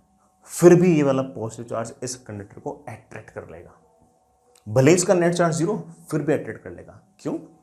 क्योंकि ये वाला प्लस क्यू चार्ज जो है ना, वो इस माइनस क्यू चार्ज को ऐसे खींचेगा अपनी तरफ F1 से। ये जो प्लस क्यू चार्ज होगा ये इस पॉजिटिव चार्ज को रेपेल करेगा F2 से इधर। ये दोनों नजदीक हैं इसलिए F1 बड़ा होगा, ये दोनों ऑन एन एवरेज दूर हैं इसलिए F2 छोटा होगा। तो कुल मिलाकर इस कंडक्टर पर नेट फोर्स जो आ जाएगा वो इधर आ जाएगा। It may sound interesting to you कि भले ही कंडक्टर न्यूट्रल हो, लेकिन अगर उसके आस पड़ोस में अगर कोई चार्ज पार्टिकल आ गया तो ये चार्ज पार्टिकल इस कंडक्टर पर इस तरह से चार्ज रीडिस्ट्रीब्यूट कर देगा कि दोनों के बीच में अट्रैक्टिव फोर्स आ जाएगा, भले ही आपका कंडक्टर न्यूट्रल हो। चलो मैं एक छोटा सा एग्जांपल और करके दिखाता हूं। जैसे मान लीजिए कि आपके पास सिचुएशन बड़ा ऐसी है कि ये मेरे पास कोई कंडक्टर है, ठीक है, और इस न्यूट्रल है, लेट्स से बड़ा ये कंडक्टर मेरा न्यूट्रल है। न्यूट्रल का अर्थ ये नहीं कि इसके पास फ्री इलेक्ट्रॉन्स नहीं है, फ्री इलेक्ट्रॉन्स है, लेकिन जितना चार्ज नेगेटिव उतना चार्ज पॉजिटिव, खत्म, फिनिश, जीरो। इसके पास में मैं कोई नेगेटिव चार्ज लेके आया, माइनस क्यू लेके आया। ये जो नेगेटिव चार्ज होगा ये क्या करेगा कि इस कंडक्टर के इलेक्ट्रॉन्स को खींचेगा, खींचेगा तो सब कोई, लेकिन बाउंडेड इलेक्ट्रॉन्स तो आएंगे नहीं। कौन आएंगे? Free electrons. तो फ्री इलेक्ट्रॉन्स भागे भागे भागे भागे भागे भागे इधर आएंगे। इस रीजन के अंदर आपके पास अगर एक्सेस ऑफ इलेक्ट्रॉन्स हो गए तो कहीं ना कहीं से तो आए होंगे। आप बोलेंगे हाँ सर, सॉरी मैंने बड़ा उल्टा बोल दिया, मेरी बहुत बड़ी गलती, माफी। ये नेगेटिव चार्ज जो होगा वो, बेटा नेगेटिव नेगेटिव तो रेपेल करेंगे ना, ये नेगेटिव चार्ज जो होगा वो इस न्यूट्रल कंडक्टर के इलेक्ट्रॉन्स को रेपेल करेगा। नेगेटिव नेगेटिव तो रेपेल करते ना। बाउंडेड इलेक्ट्रॉन्स जो होंगे वो भागेंगे नहीं, लेकिन फ्री इलेक्ट्रॉन्स तो भागेंगे। फ्री इलेक्ट्रॉन्स भागकर जितना दूर जा सकते हैं उतना दूर चले जाएंगे। अब इतना ही दूर जा सकते हैं और तो कोई इधर है ही नहीं, हवा है ना, फिर तो उधर। इधर अगर आपके पास एक्सेस ऑफ इलेक्ट्रॉन्स है तो यहां पर आपके पास डेफिशिएंसी ऑफ इलेक्ट्रॉन्स है। ये जो रीडिस्ट्रीब्यूशन ऑफ चार्ज है due to presence of charge near by this conductor is known as induction. ये वाला जो नेगेटिव चार्ज होगा ये इस पॉजिटिव चार्ज को अपनी तरफ अट्रैक्ट करेगा किसी न किसी फोर्स F1 से। ये नेगेटिव चार्ज को रेपेल करेगा अपने से दूर, लेकिन ये दूर है इसलिए F2 छोटा है, ये नजदीक है इसलिए F1 बड़ा है। F1 बड़ा है, F2 छोटा है, तो अट्रैक्टिव फोर्स बड़ा है, रिपल्शन छोटा है, तो कुल मिलाकर नेट फोर्स इधर की तरफ आ गया। तो क्या ये नेगेटिव चार्ज न्यूट्रल इस मेटेलिक बॉल को अट्रैक्ट कर सकता है? हाँ कर सकता है। और इसी बहाने बेटा हम एक तरह से इंडक्शन वाले फेनोमेनन को और बेटर तरीके से समझ भी गए। ठीक है, आगे चलते हैं। ठीक है बच्चों, आगे चलें। नेक्स्ट इज, हमने ये समझा कि इंडक्शन क्या है। अब हम ये देखते हैं कि चार्जिंग बाय इंडक्शन क्या है, कि हम इंडक्शन से चार्ज कैसे कर सकते हैं। बहुत ही इंटरेस्टिंग सा है, सुनिएगा। मान लीजिए प्यारे बच्चों कि आपके पास ये दो स्फीयर है, ये मेरे पास दो मेटेलिक स्फीयर है, दो मेटेलिक मेटेलिक मतलब कंडक्टर हो गए, न्यूट्रल स्फीयर्स। बेटा न्यूट्रल का मतलब हो गया कि दोनों के पास ही नेट चार्ज 0 है। ठीक है, अब मैंने क्या किया, सुनो, मैंने ये रहा आपका पहला स्फीयर, ये रहा आपका दूसरा स्फीयर। मैंने क्या किया कि इनमें से एक स्फीयर के पास में ऐसे कुछ चार्ज लेके आ गया। लेट्स से बेटा मैं पॉजिटिव चार्ज ऐसे लेके आ गया। जैसे मैं पॉजिटिव चार्ज लेके आया, ये वाला पॉजिटिव चार्ज इन स्फीयर्स की जो आपस में कनेक्टेड हैं उनके फ्री इलेक्ट्रॉन्स को अपनी तरफ खींचेंगे। इसके फ्री इलेक्ट्रॉन्स को भी खींचेंगे, इसके फ्री इलेक्ट्रॉन्स को भी खींचेंगे। पॉजिटिव विल अट्रैक्ट नेगेटिव, तो फ्री इलेक्ट्रॉन्स भागे भागे भागे भागे भागे इधर आए। तो जो फ्री इलेक्ट्रॉन्स हैं वो बड़ा भागे भागे भागे भागे इधर आएंगे, इधर आए, इधर आए, इधर आए, इधर आए, ऐसे। ठीक है, तो यहां पर एक्चुअली आपके पास एक तरीके से अबंडेंस ऑफ इलेक्ट्रॉन्स हो गया। ऑब्वियस बात है बेटा, यहां पर डेफिशिएंसी ऑफ इलेक्ट्रॉन्स हो गए। ठीक है, जितना यहां पर नेगेटिव चार्ज दिखाऊंगा उतना यहां पर पॉजिटिव, क्योंकि नेट चार्ज तो आपका 0 होना चाहिए। अब एक काम करना, दोनों स्फीयर्स को हटा दो, ऐसे जो टच कर रखा था ना थोड़ा दूर कर दो, थोड़ा दूर कर दो, और इस चार्ज को भी हटा दो। जैसे ही दोनों चार्जेस को मैं अगर दूर करूंगा वैसे कहानी कुछ ऐसी हो जाएगी।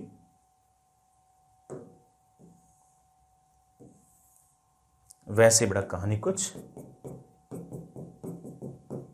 ऐसी हो जाएगी कि इसके पास चार्ज आ जाएगा बेटा पॉजिटिव,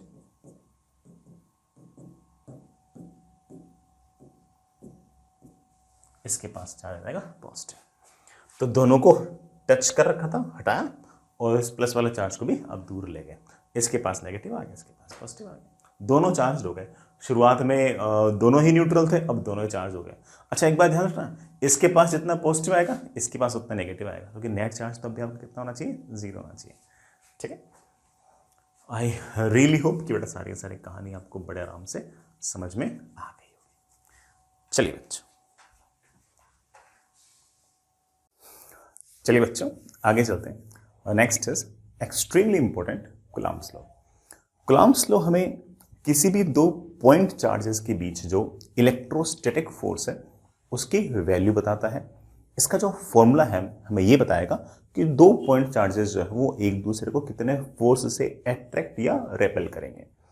हालांकि इस बात को हम पहले से याद कर चुके हैं कि लाइक चार्जेस रेपेल करेंगे और अनलाइक चार्जेस अट्रैक्ट करेंगे, लेकिन वो अट्रैक्शन और रिपल्शन का फोर्स कितना ज़्यादा होगा वो हम कूलम्ब्स लॉ से देखते हैं। बड़ा सबसे पहली बात, ये जो कूलम्ब्स लॉ है ये अपने आप में एक एक्सपेरिमेंटल लॉ है, मैं इसको प्रूव नहीं कर सकता।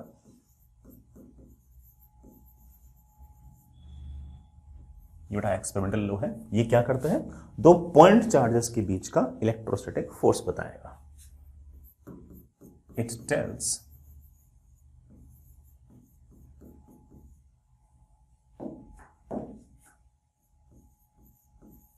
electrostatic force between point charges। दो पॉइंट चार्जेस हैं तो उनके बीच कितना इलेक्ट्रोस्टैटिक फोर्स होगा वो है। It is also known as inverse square law. ये इनवर्स स्क्वायर लॉ क्यों है, नाम कैसे पड़ा वो बड़ा फॉर्मूला से दिख जाएगा। इनवर्स स्क्वायर, सुनिएगा, मान लीजिए बेटा आपके पास एक चार्ज है Q1 और एक चार्ज है Q2।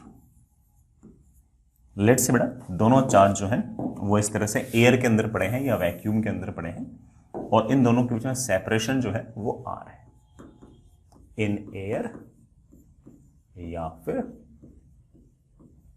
वैक्यूम, या तो बेटा एयर में है या वैक्यूम में।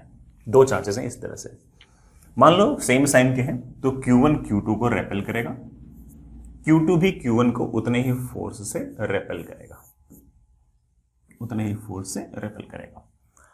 This force will be directly proportional to Q1, directly proportional to Q2 and inversely proportional to square of the distance, inversely proportional to square of the distance between the charges। इसी कारण से नाम आ गया inverse square law. और कुल मिलाकर इस electrostatic force की जो वैल्यू है मेरे पास वो आ जाएगी some constant Q1 Q2 upon बड़ा डिस्टेंस का स्क्वायर। ये जो K है बड़ा मैं एयर के लिए लिख रहा हूं, सारी सारी बातें एयर या वैक्यूम के लिए। बड़ा ये जो K है इसे हम इलेक्ट्रोस्टैटिक कांस्टेंट भी कह सकते हैं, हालांकि इसका नाम जो है ना वो इतना इंपॉर्टेंट है नहीं। हाँ, इसकी वैल्यू बहुत इंपॉर्टेंट है, दैट इज 9 × 10⁻⁹। यूनिट देख सकते हो, ये तो न्यूटन मीटर स्क्वायर पर कूलम्ब स्क्वायर, तो यूनिट आएगी इसकी न्यूटन मीटर स्क्वायर पर कूलम्ब स्क्वायर। ये बड़ा K की वैल्यू है एयर या वैक्यूम के अंदर। Q1 Q2 की वैल्यूज पुट करो, बड़े आराम से आपके पास ये फोर्स आ जाएगा। ठीक है, मैं इस K के ऊपर वापस से थोड़ा सा आऊंगा, उससे पहले मैं 2-3 बातें बेटा इस फोर्स के बारे में बोलना चाहूंगा। ये जो फोर्स है ये दोनों चार्जेस को जोड़ने वाले लाइन के अलोंग लग रहा है। This force acts along line joining the charges. जो चार्जेस हैं उनको जोड़ने वाली लाइन के अलोंग बेटा ये फोर्स लग रहा है। ये जो फोर्स है ये अपने आप में कंजर्वेटिव इन नेचर है, इट इज कंजर्वेटिव फोर्स। ये जो आपका इलेक्ट्रोस्टैटिक फोर्स है ये बड़ा आपका एक कंजर्वेटिव फोर्स है।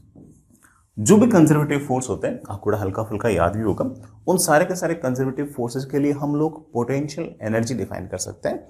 तो हम इलेक्ट्रोस्टैटिक फोर्स के लिए भी कभी ना कभी आगे जाकर पोटेंशियल एनर्जी डिफाइन करेंगे। मैं भी लिख दूं इस बात को, we can define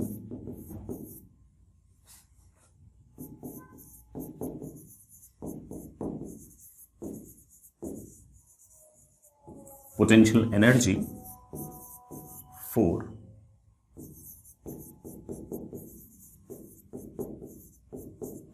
electrostatic force. ठीक है सर, ये कंजर्वेटिव होगा, इस बात का आइडिया कैसे लगा? देखो यार, इस बात का आइडिया मैं एक छोटे से एग्जांपल से दे सकता हूं। मान लो कि आपके पास लेट से ये कोई ना कोई क्यू चार्ज है। इस क्यू चार्ज को मैंने मान लो किस तरह से फिक्स कर रखा है, और इससे आर डिस्टेंस दूर ये एक दूसरा स्मॉल क्यू चार्ज है। ये वाला क्यू चार्ज इस स्मॉल क्यू चार्ज को बाहर की तरफ ऐसे रेपेल करेगा किसी न किसी इलेक्ट्रोस्टैटिक फोर्स से। इस क्यू चार्ज को आप यूं चलाओ सर्कल के अलोंग, डिस्प्लेसमेंट जो होगा वो तो ऑफ कोर्स बड़ा टेंजेंशियल डायरेक्शन में होगा। इलेक्ट्रोस्टैटिक फोर्स जो होगा वो ऐसे रेडियल डायरेक्शन में होगा, दोनों को जोड़ने वाली लाइन के अलोंग। तो हमेशा ही इन दोनों के बीच जो एंगल है वो आपका 90 आएगा, और अगर एंगल 90 आएगा तो इस छोटे से डिस्प्लेसमेंट के लिए जो वर्क डन होगा वो आएगा electrostatic force into displacement into cos of angle between force and displacement, that is 90। बेटा कॉस 90 तो 0 होता है, so this work done comes out to be 0। थोड़ी देर बाद में यही वाला बड़ा चार्ज चलते चलते चलते लेट से यहां कहीं पहुंच गया, तो ये वाला कैपिटल क्यू चार्ज इस क्यू चार्ज को ऐसे रेपेल करेगा रेडियल डायरेक्शन में, और मैं इस क्यू चार्ज को सर्कल के अलोंग चला रहा हूं, तो डिस्प्लेसमेंट ऐसे आएगा ds। फोर्स और डिस्प्लेसमेंट के बीच में एंगल कितना आएगा 90। यही वाला क्यू चार्ज चलते चलते चलते बेटा यहां पर आ गया, तो ये वाला क्यू चार्ज इस क्यू चार्ज को रेपेल करेगा ऐसे, मैं सर्कल के अलोंग डिस्प्लेसमेंट कर रहा हूं ऐसे। यही वाला क्यू चार्ज चलते चलते बेटा लेट से यहां कहीं आ गया, तो ये वाला क्यू चार्ज इस क्यू चार्ज को रेपेल करेगा ऐसे, डिस्प्लेसमेंट होगा ऐसे, एंगल कितना आएगा 90। हर जगह फोर्स और डिस्प्लेसमेंट के बीच में एंगल 90 आएगा। तो यहां से चलाते चलाते चलाते वापस यहां अगर मैं लेकर आ भी गया तो नेट वर्क डन आपका 0 होगा। जहां से चलाया था वहीं लेकर मैं वापस आगे आ गया, और अगर आपका वर्क डन 0 है then you know it very well कि बेटा आपकी पक्की बात है कि ये वाला जो फोर्स है ये आपका कंजर्वेटिव फोर्स है। आई रियली होप आपको ये सारी बातें याद भी होंगी। ठीक है, तो ये जो आपका फोर्स है दोनों चार्जेस को जोड़ने वाली लाइन के अलोंग रहेगा। अच्छा एक बात तो बोलना भूल गया, ये मैंने आपको इलेक्ट्रोस्टैटिक्स वगैरह में पढ़ा भी रखा होगा, जब भी कोई फोर्स दो पार्टिकल्स को जोड़ने वाले लाइन के अलोंग लगता है, these kind of forces are also known as central forces. और मैंने उस टाइम ये लिखा दिया था आपको कि सेंट्रल फोर्सेज हमेशा ही कंजर्वेटिव होते हैं। तो ठीक है, अच्छी बात है ना। एक पॉइंट और मैं कह सकता हूं कि electrostatic force is a central force. But ऐसे सेंट्रल फोर्स शब्द पर बहुत ज़्यादा सोचने की जरूरत नहीं है। सेंट्रल फोर्स मतलब ऐसा फोर्स जो दो ऑब्जेक्ट को जोड़ने वाली लाइन के अलोंग लगता हो। ठीक है, इसके अलावा कुछ और खास सोचने की आपको जरूरत नहीं है। ठीक है, आगे चलते हैं बेटा। मैं इस ना ये जो के है ना इसकी थोड़ी सी और कहानी बताता हूं। इसके लिए एक बार हेडिंग लिखना,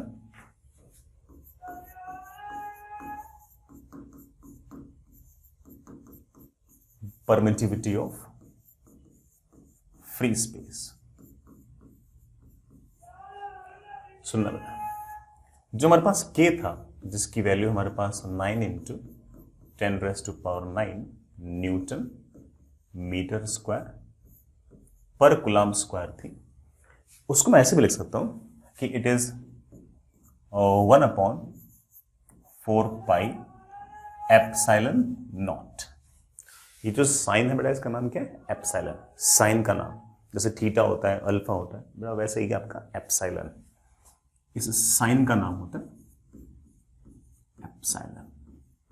नीचे बेटा 0 लगा दिया तो इसको हम एप्सिलॉन नॉट बोलते हैं। ये जो एप्सिलॉन नॉट है it is basically permittivity of free space, या इवन वैक्यूम भी यूज कर सकते हो शब्द। ठीक, और इसकी वैल्यू जो आएगी बेटा वो ऑफकोर्स आएगी 1/4πk, दैट इज 1/4πk कितना बेटा 9 × 10⁻⁹। यूनिट बेटा उल्टी चली जाएगी, कूलम्ब का स्क्वायर ऊपर और न्यूटन मीटर स्क्वायर नीचे। ठीक है, इसकी वैल्यू जो आती है बेटा वो रफली 8.85 × 10⁻⁻12 कूलम्ब स्क्वायर पर न्यूटन मीटर स्क्वायर आती है। बस ये कांस्टेंट है ना, इसके बारे में हमें बहुत ज़्यादा ऐसे गहराई से जानने की ज़रूरत नहीं है, बट आप रफली एक बात ऐसा आइडिया लगा सकते हो कि ये जो एप्सिलॉन है ये एक्चुअली ये डिसाइड करती है कि कोई जो फोर्सेस वगैरह जनरेट हुए हैं वो कितने बढ़िया तरीके से एक मीडियम के अंदर परमिट हो सकते हैं, जा सकते हैं। किसी किसी मीडियम के अंदर फोर्सेस ज़्यादा लगेंगे, किसी किसी मीडियम के अंदर यही इलेक्ट्रोस्टैटिक फोर्स कम लगेंगे। ये जो फोर्सेस डिसाइड होंगे ये ऑफकोर्स चार्जेस से भी डिसाइड होंगे और साथ ही साथ उस मीडियम के एप्सिलॉन मतलब उस मीडियम की परमिटिविटी से भी डिसाइड होंगे। ये जो परमिटिविटी मैंने लिखी है ये वैक्यूम की, ये बड़ा फ्री स्पेस की या इवन एयर की भी लगभग इतनी होती है। अदरवाइज अलग अलग मीडियम की अलग अलग होगी। जो बाकी मीडियम होंगे उनकी जो परमिटिविटी होगी वो थोड़ी सी ज़्यादा होगी। परमिटिविटी उनकी ज़्यादा होगी तो के की वैल्यू कम होगी, और के की वैल्यू बड़ा कम होगी तो आपके फोर्स की वैल्यू भी कम होगी। तो एक तरह से आप ऐसा कह सकते हो कि परमिटिविटी जितनी ज़्यादा होगी, फोर्सेस लगाने की जो क्षमता है, इलेक्ट्रोस्टैटिक फोर्स लगाने की जो क्षमता है वो उतनी ही कम होगी। तो आप रफली एक मन में आप ऐसे पिक्चर क्रिएट कर सकते हो कि परमिटिविटी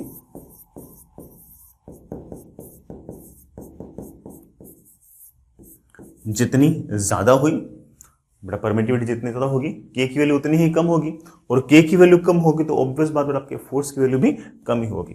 तो परमिटिविटी जितनी ज्यादा होगी फोर्स की वैल्यू उतनी ही कम होगी। तो मैं ऐसा कह पाऊंगा कि किसी भी मीडियम की परमिटिविटी जितनी ज्यादा है, परमिटिविटी जितनी ज्यादा है वो उतना ही ज्यादा एक तरीके से चार्जेस, उतना ही एक तरीके से इलेक्ट्रिक इफेक्ट को प्रोपोगेट कर सकता है और ज्यादा फोर्सेस लगा सकता है।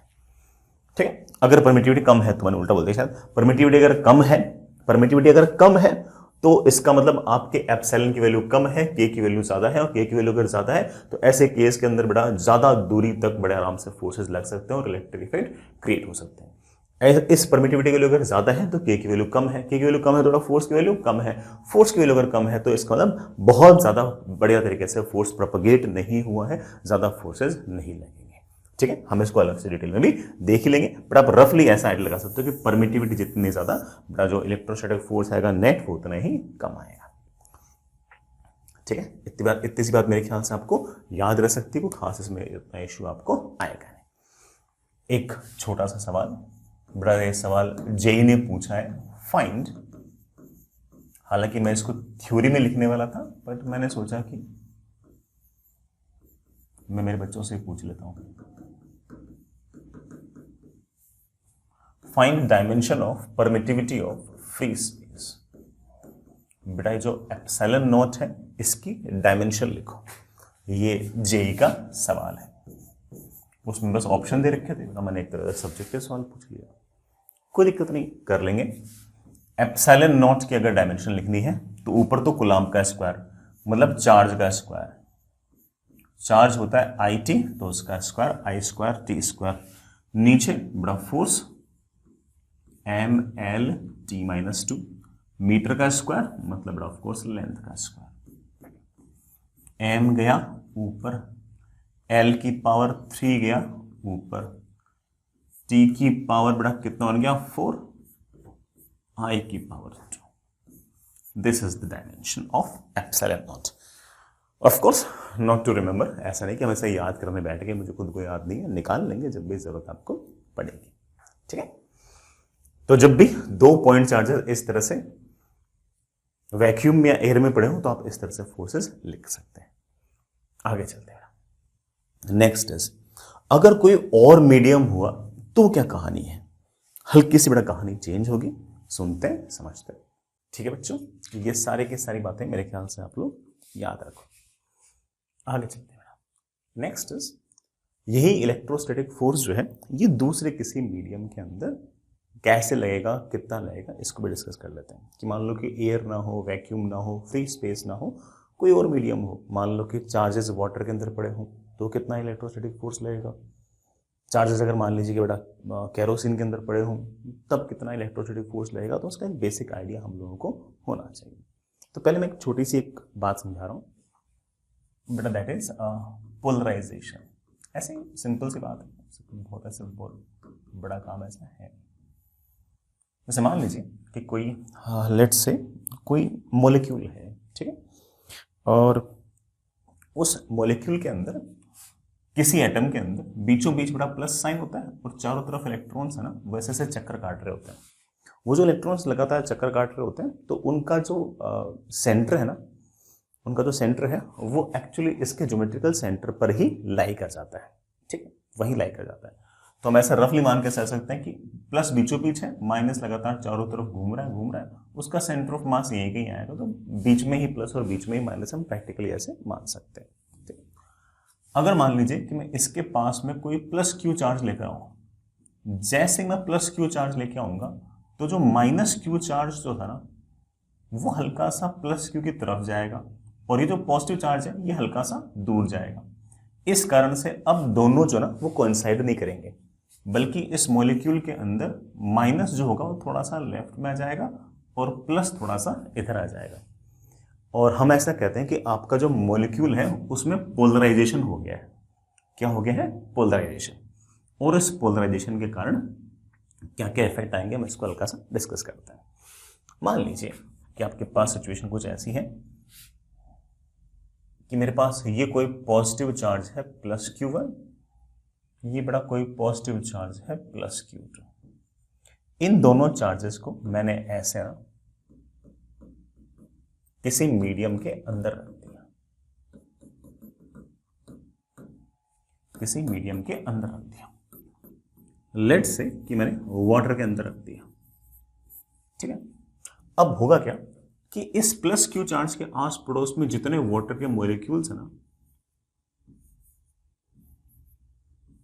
उनका माइनस जो है ना वो इधर आ जाएगा प्लस की तरफ, और ये प्लस थोड़ा सा दूर चला जाएगा,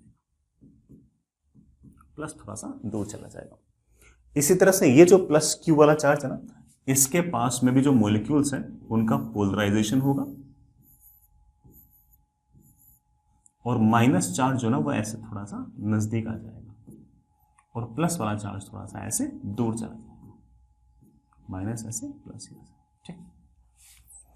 अब ये जो प्लस क्यू चार्ज ना है ना, इस पर लगने वाला फोर्स हल्का सा कम हो जाएगा। सर कम क्यों हो जाएगा? इसलिए कम हो जाएगा कि ये वाला Q1 चार्ज जो है ना, इसके पास में कुछ ना कुछ नेगेटिव चार्ज आ गया, इसके पास में कुछ ना कुछ नेगेटिव चार्ज आ गया, तो यहां पर इफेक्टिवली चार्ज थोड़ा सा घट गया है।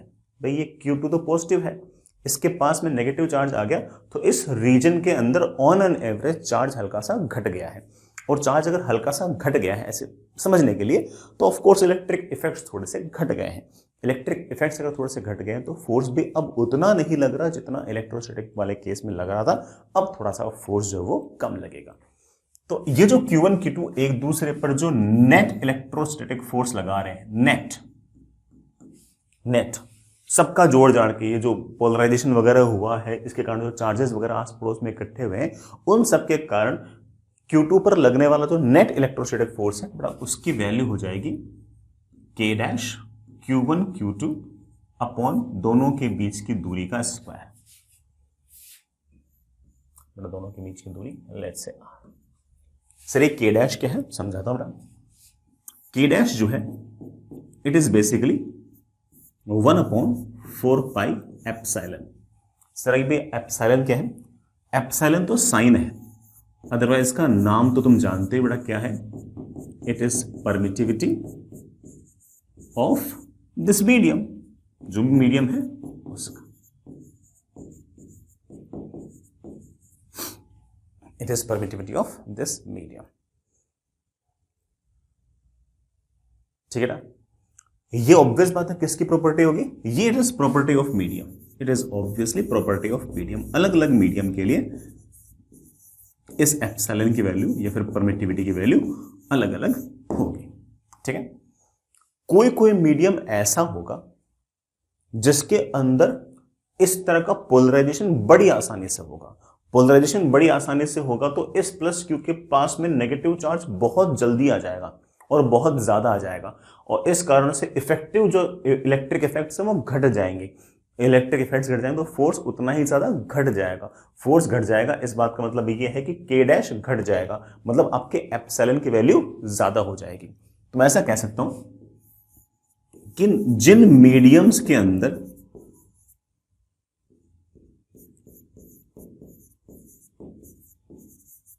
पोलराइजेशन जो है वो इजी होगी, उनके अंदर इस परमिटिविटी की वैल्यू ज्यादा होगी।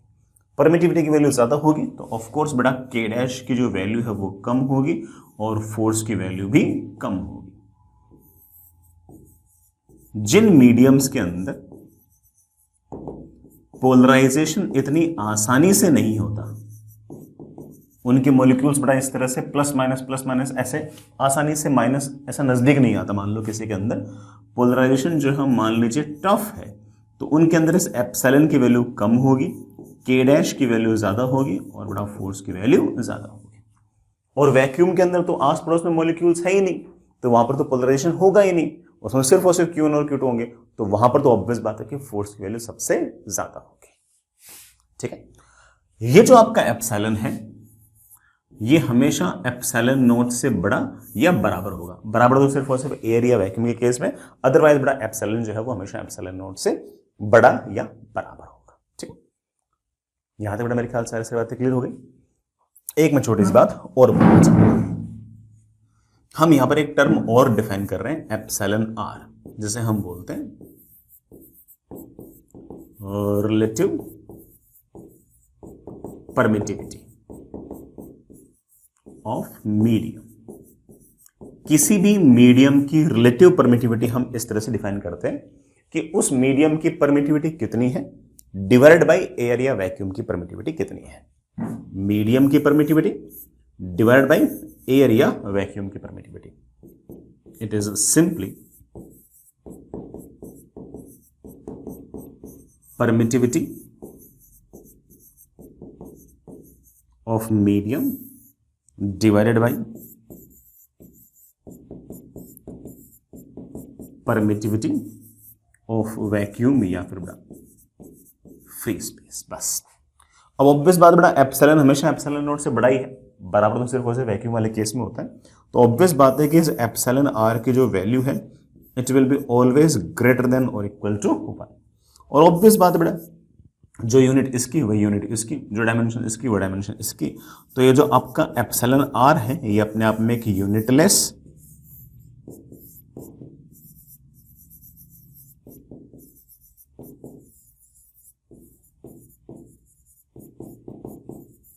डायमेंशनलेस क्वांटिटी है, यूनिटलेस डायमेंशनलेस क्वांटिटी। मैं एक छोटी सी बात और बताना चाहूंगा कि एयर के लिए तो एप्सिलॉन आर की जो वैल्यू है वो लगभग 1 ही है, और वाटर के लिए एप्सिलॉन आर की वैल्यू बड़ा रफली 81 के आसपास है, और मेटल के लिए एप्सिलॉन आर की वैल्यू बड़ा काफी बड़ी है, मतलब टेंडिंग टुवर्ड इनफाइनाइट टाइप आप कह सकते हो। मैं थोड़ा सा बड़ा इस फोर्स पर वापस से आता हूं। ये जो मीडियम के अंदर जो फोर्स लगा है, ये जो मीडियम के अंदर जो एक चार्ज पर नेट फोर्स लगा है, जिसकी वैल्यू मैंने के dash Q1 Q2 upon are square लिखा है, मैं इस के डैश पर वापस से आता हूं। दिस के dash is basically 1/4 pi epsilon. Epsilon क्या है? उस मीडियम की परमिटिविटी। मैं इसे ऐसे लिख सकता हूं कि it is 1/4 pi epsilon not into epsilon R. बड़ा कोई दिक्कत तो नहीं? मीडियम की परमिटिविटी लिख सकता हूं epsilon R into epsilon not. और ये जो 1/4 पाई एप्सिलॉन नॉट है ना, इसकी वैल्यू मैं पहले से जानता हूं। तो के डैश की मेरे पास वैल्यू आ गई है बड़ा कितनी, 9 into 10⁻⁹ divided by epsilon R. बड़ा बाकी मेरे ख्याल से यूनिट मेरे बच्चों को पहले से पता ही है, न्यूटन मीटर स्क्वायर पर कूलम स्क्वायर। तो के डैश की जो वैल्यू है वो बड़ा आपके पास ये है। समझ गए इस बात को? के डैश की जो वैल्यू है वो एयर या वैक्यूम के लिए तो 9 इंटू 10⁻⁹ हो गई, किसी और मीडियम के लिए 9 into 10⁹ divide by epsilon R हो गई। तो के की वैल्यू बेसिकली 1/एप्सिलॉन आर टाइम्स हो गई है। के की वैल्यू अगर 1/एप्सिलॉन आर टाइम्स हो गई है तो हम कह सकते हैं कि फोर्स भी 1/एप्सिलॉन आर टाइम्स ही हो गई है। तो जैसे मैं एक छोटा सा कंपेरिजन करके बताऊं, सुन, मान लीजिए कि ये चार्ज है Q1, ये चार्ज है Q2 और इस Q1 Q2 के बीच का सेपरेशन बड़ा लेट से है R। तो ये दोनों एक दूसरे को ऐसे रेपेल करेंगे by some force. The value of force will be K Q1 Q2 upon R square. ठीक है, इट मेक सेंस। ये तो मेरे पास केस 1 था। केस 2 में मैंने क्या किया कि ये जो सेम चार्जेस हैं Q1 Q2, इन दोनों चार्जेस को मैंने R डिस्टेंस पर ही रखा, लेकिन इन दोनों को मैंने ऐसे किसी मीडियम के अंदर डुबो रखा है जिसकी रिलेटिव परमिटिविटी एप्सिलॉन R है। अब हम जानते हैं कि इसके कारण क्या होगा। इसके कारण Q1 और Q2 के आस पड़ोस में कुछ पोलराइजेशन वगैरह होंगे और इस कारण से चार्जेस के ऊपर लगने वाले जो फोर्स होंगे वो हल्के से घट जाएंगे। Q1 पर इधर की तरफ कुछ ना कुछ फोर्स लगेगा F डैश, Q2 पर इधर की तरफ कोई ना कोई फोर्स लगेगा F डैश। इस F डैश की वैल्यू होगी इस मीडियम का K Q1 Q2 upon R square. इस मीडियम के K को मैं लिख सकता हूं, एयर में हमारा जो K था, एयर में हमारा जो K था डिवाइड बाई एप्सिलॉन R। बड़ा चार्जेस वही है, बाकी सब कुछ वही है। ये जो K Q1 Q2 upon R square है, ये तो हमारा जानते बड़ा पुराना वाला फोर्स ही है। तो आप ऐसे कह सकते that comes out to be F divide by epsilon R।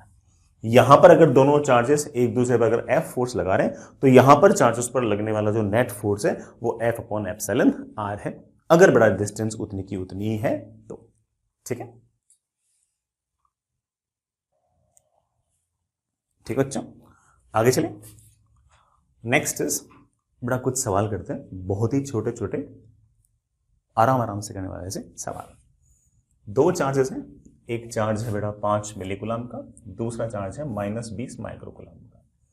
दोनों चार्जेस के बीच में जो सेपरेशन है वो 20 सेंटीमीटर है और मुझसे पूछा कि find electrostatic force between these two charges. Sir medium तो दिया ही नहीं, मीडियम नहीं दिया, इस बात का मतलब यह है कि ये वैक्यूम के अंदर या फिर एयर के अंदर पड़े।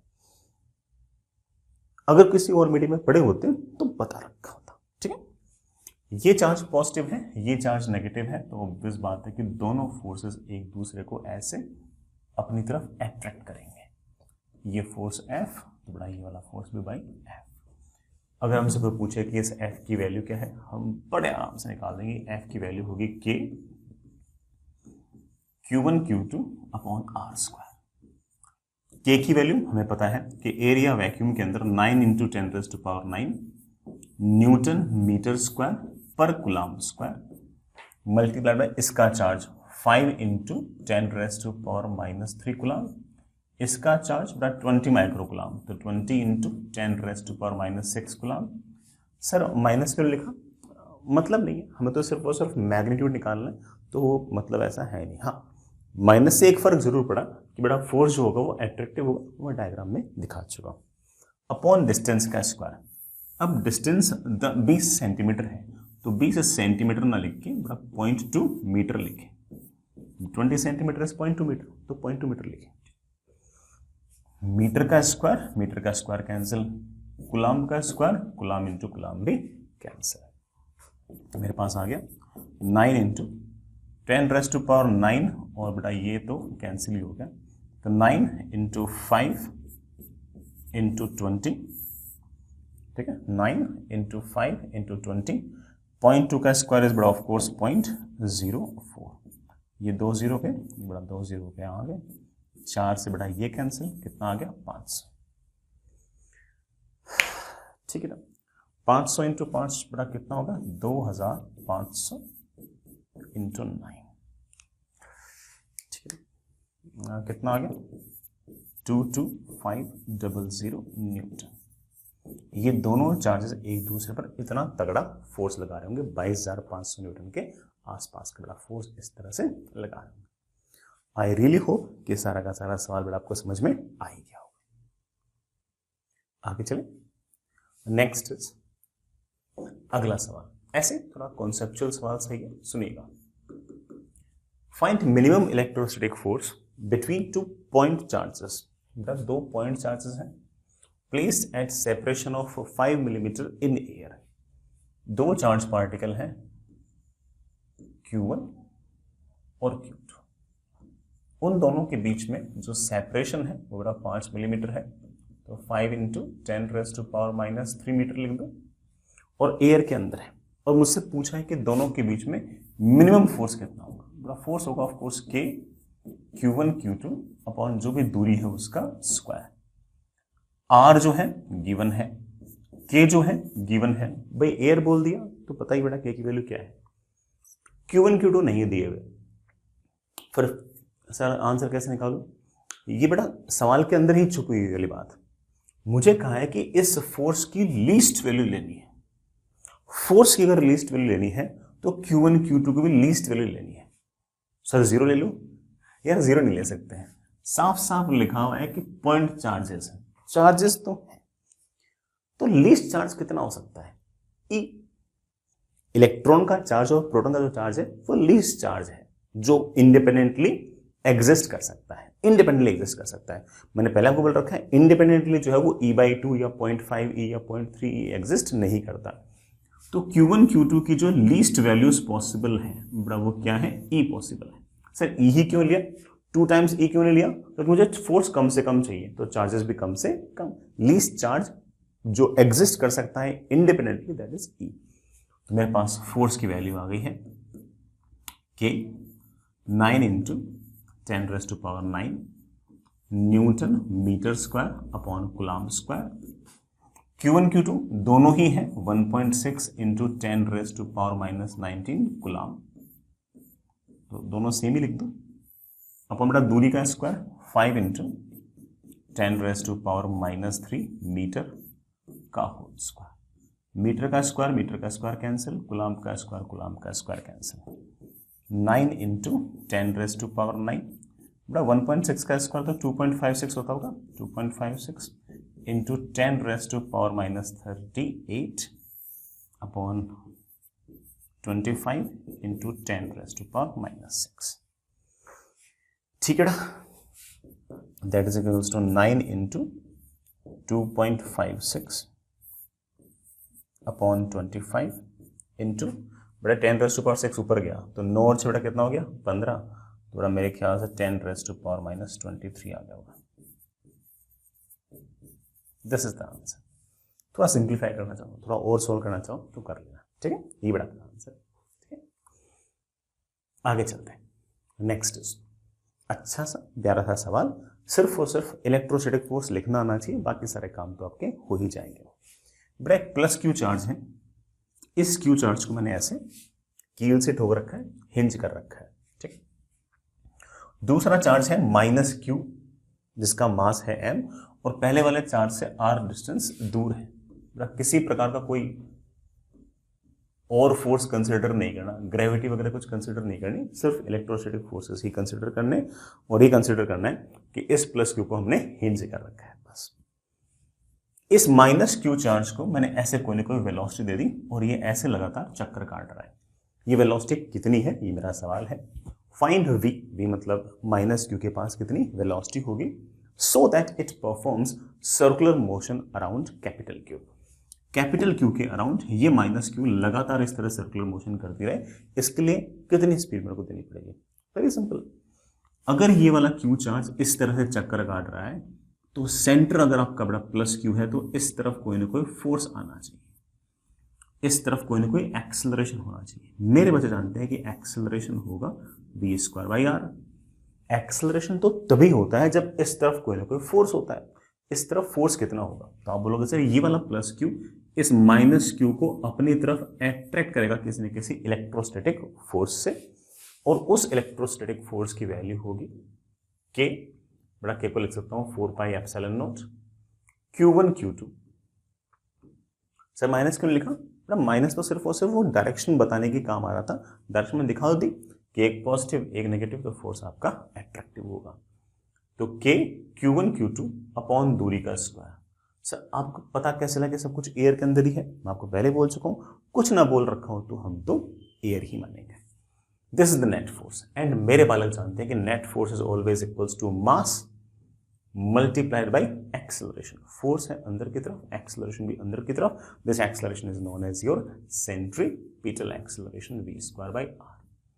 एक बड़ा आर से आर निपटा और मेरे पास v की वैल्यू आ गई under root of Q upon 4 pi epsilon not M R. ये मेरे पास v आ गई है। यही नहीं, इस चार्ज पार्टिकल की मैं एंगुलर वेलोसिटी भी निकाल सकता हूं। मेरे बच्चों को शायद याद भी होगा,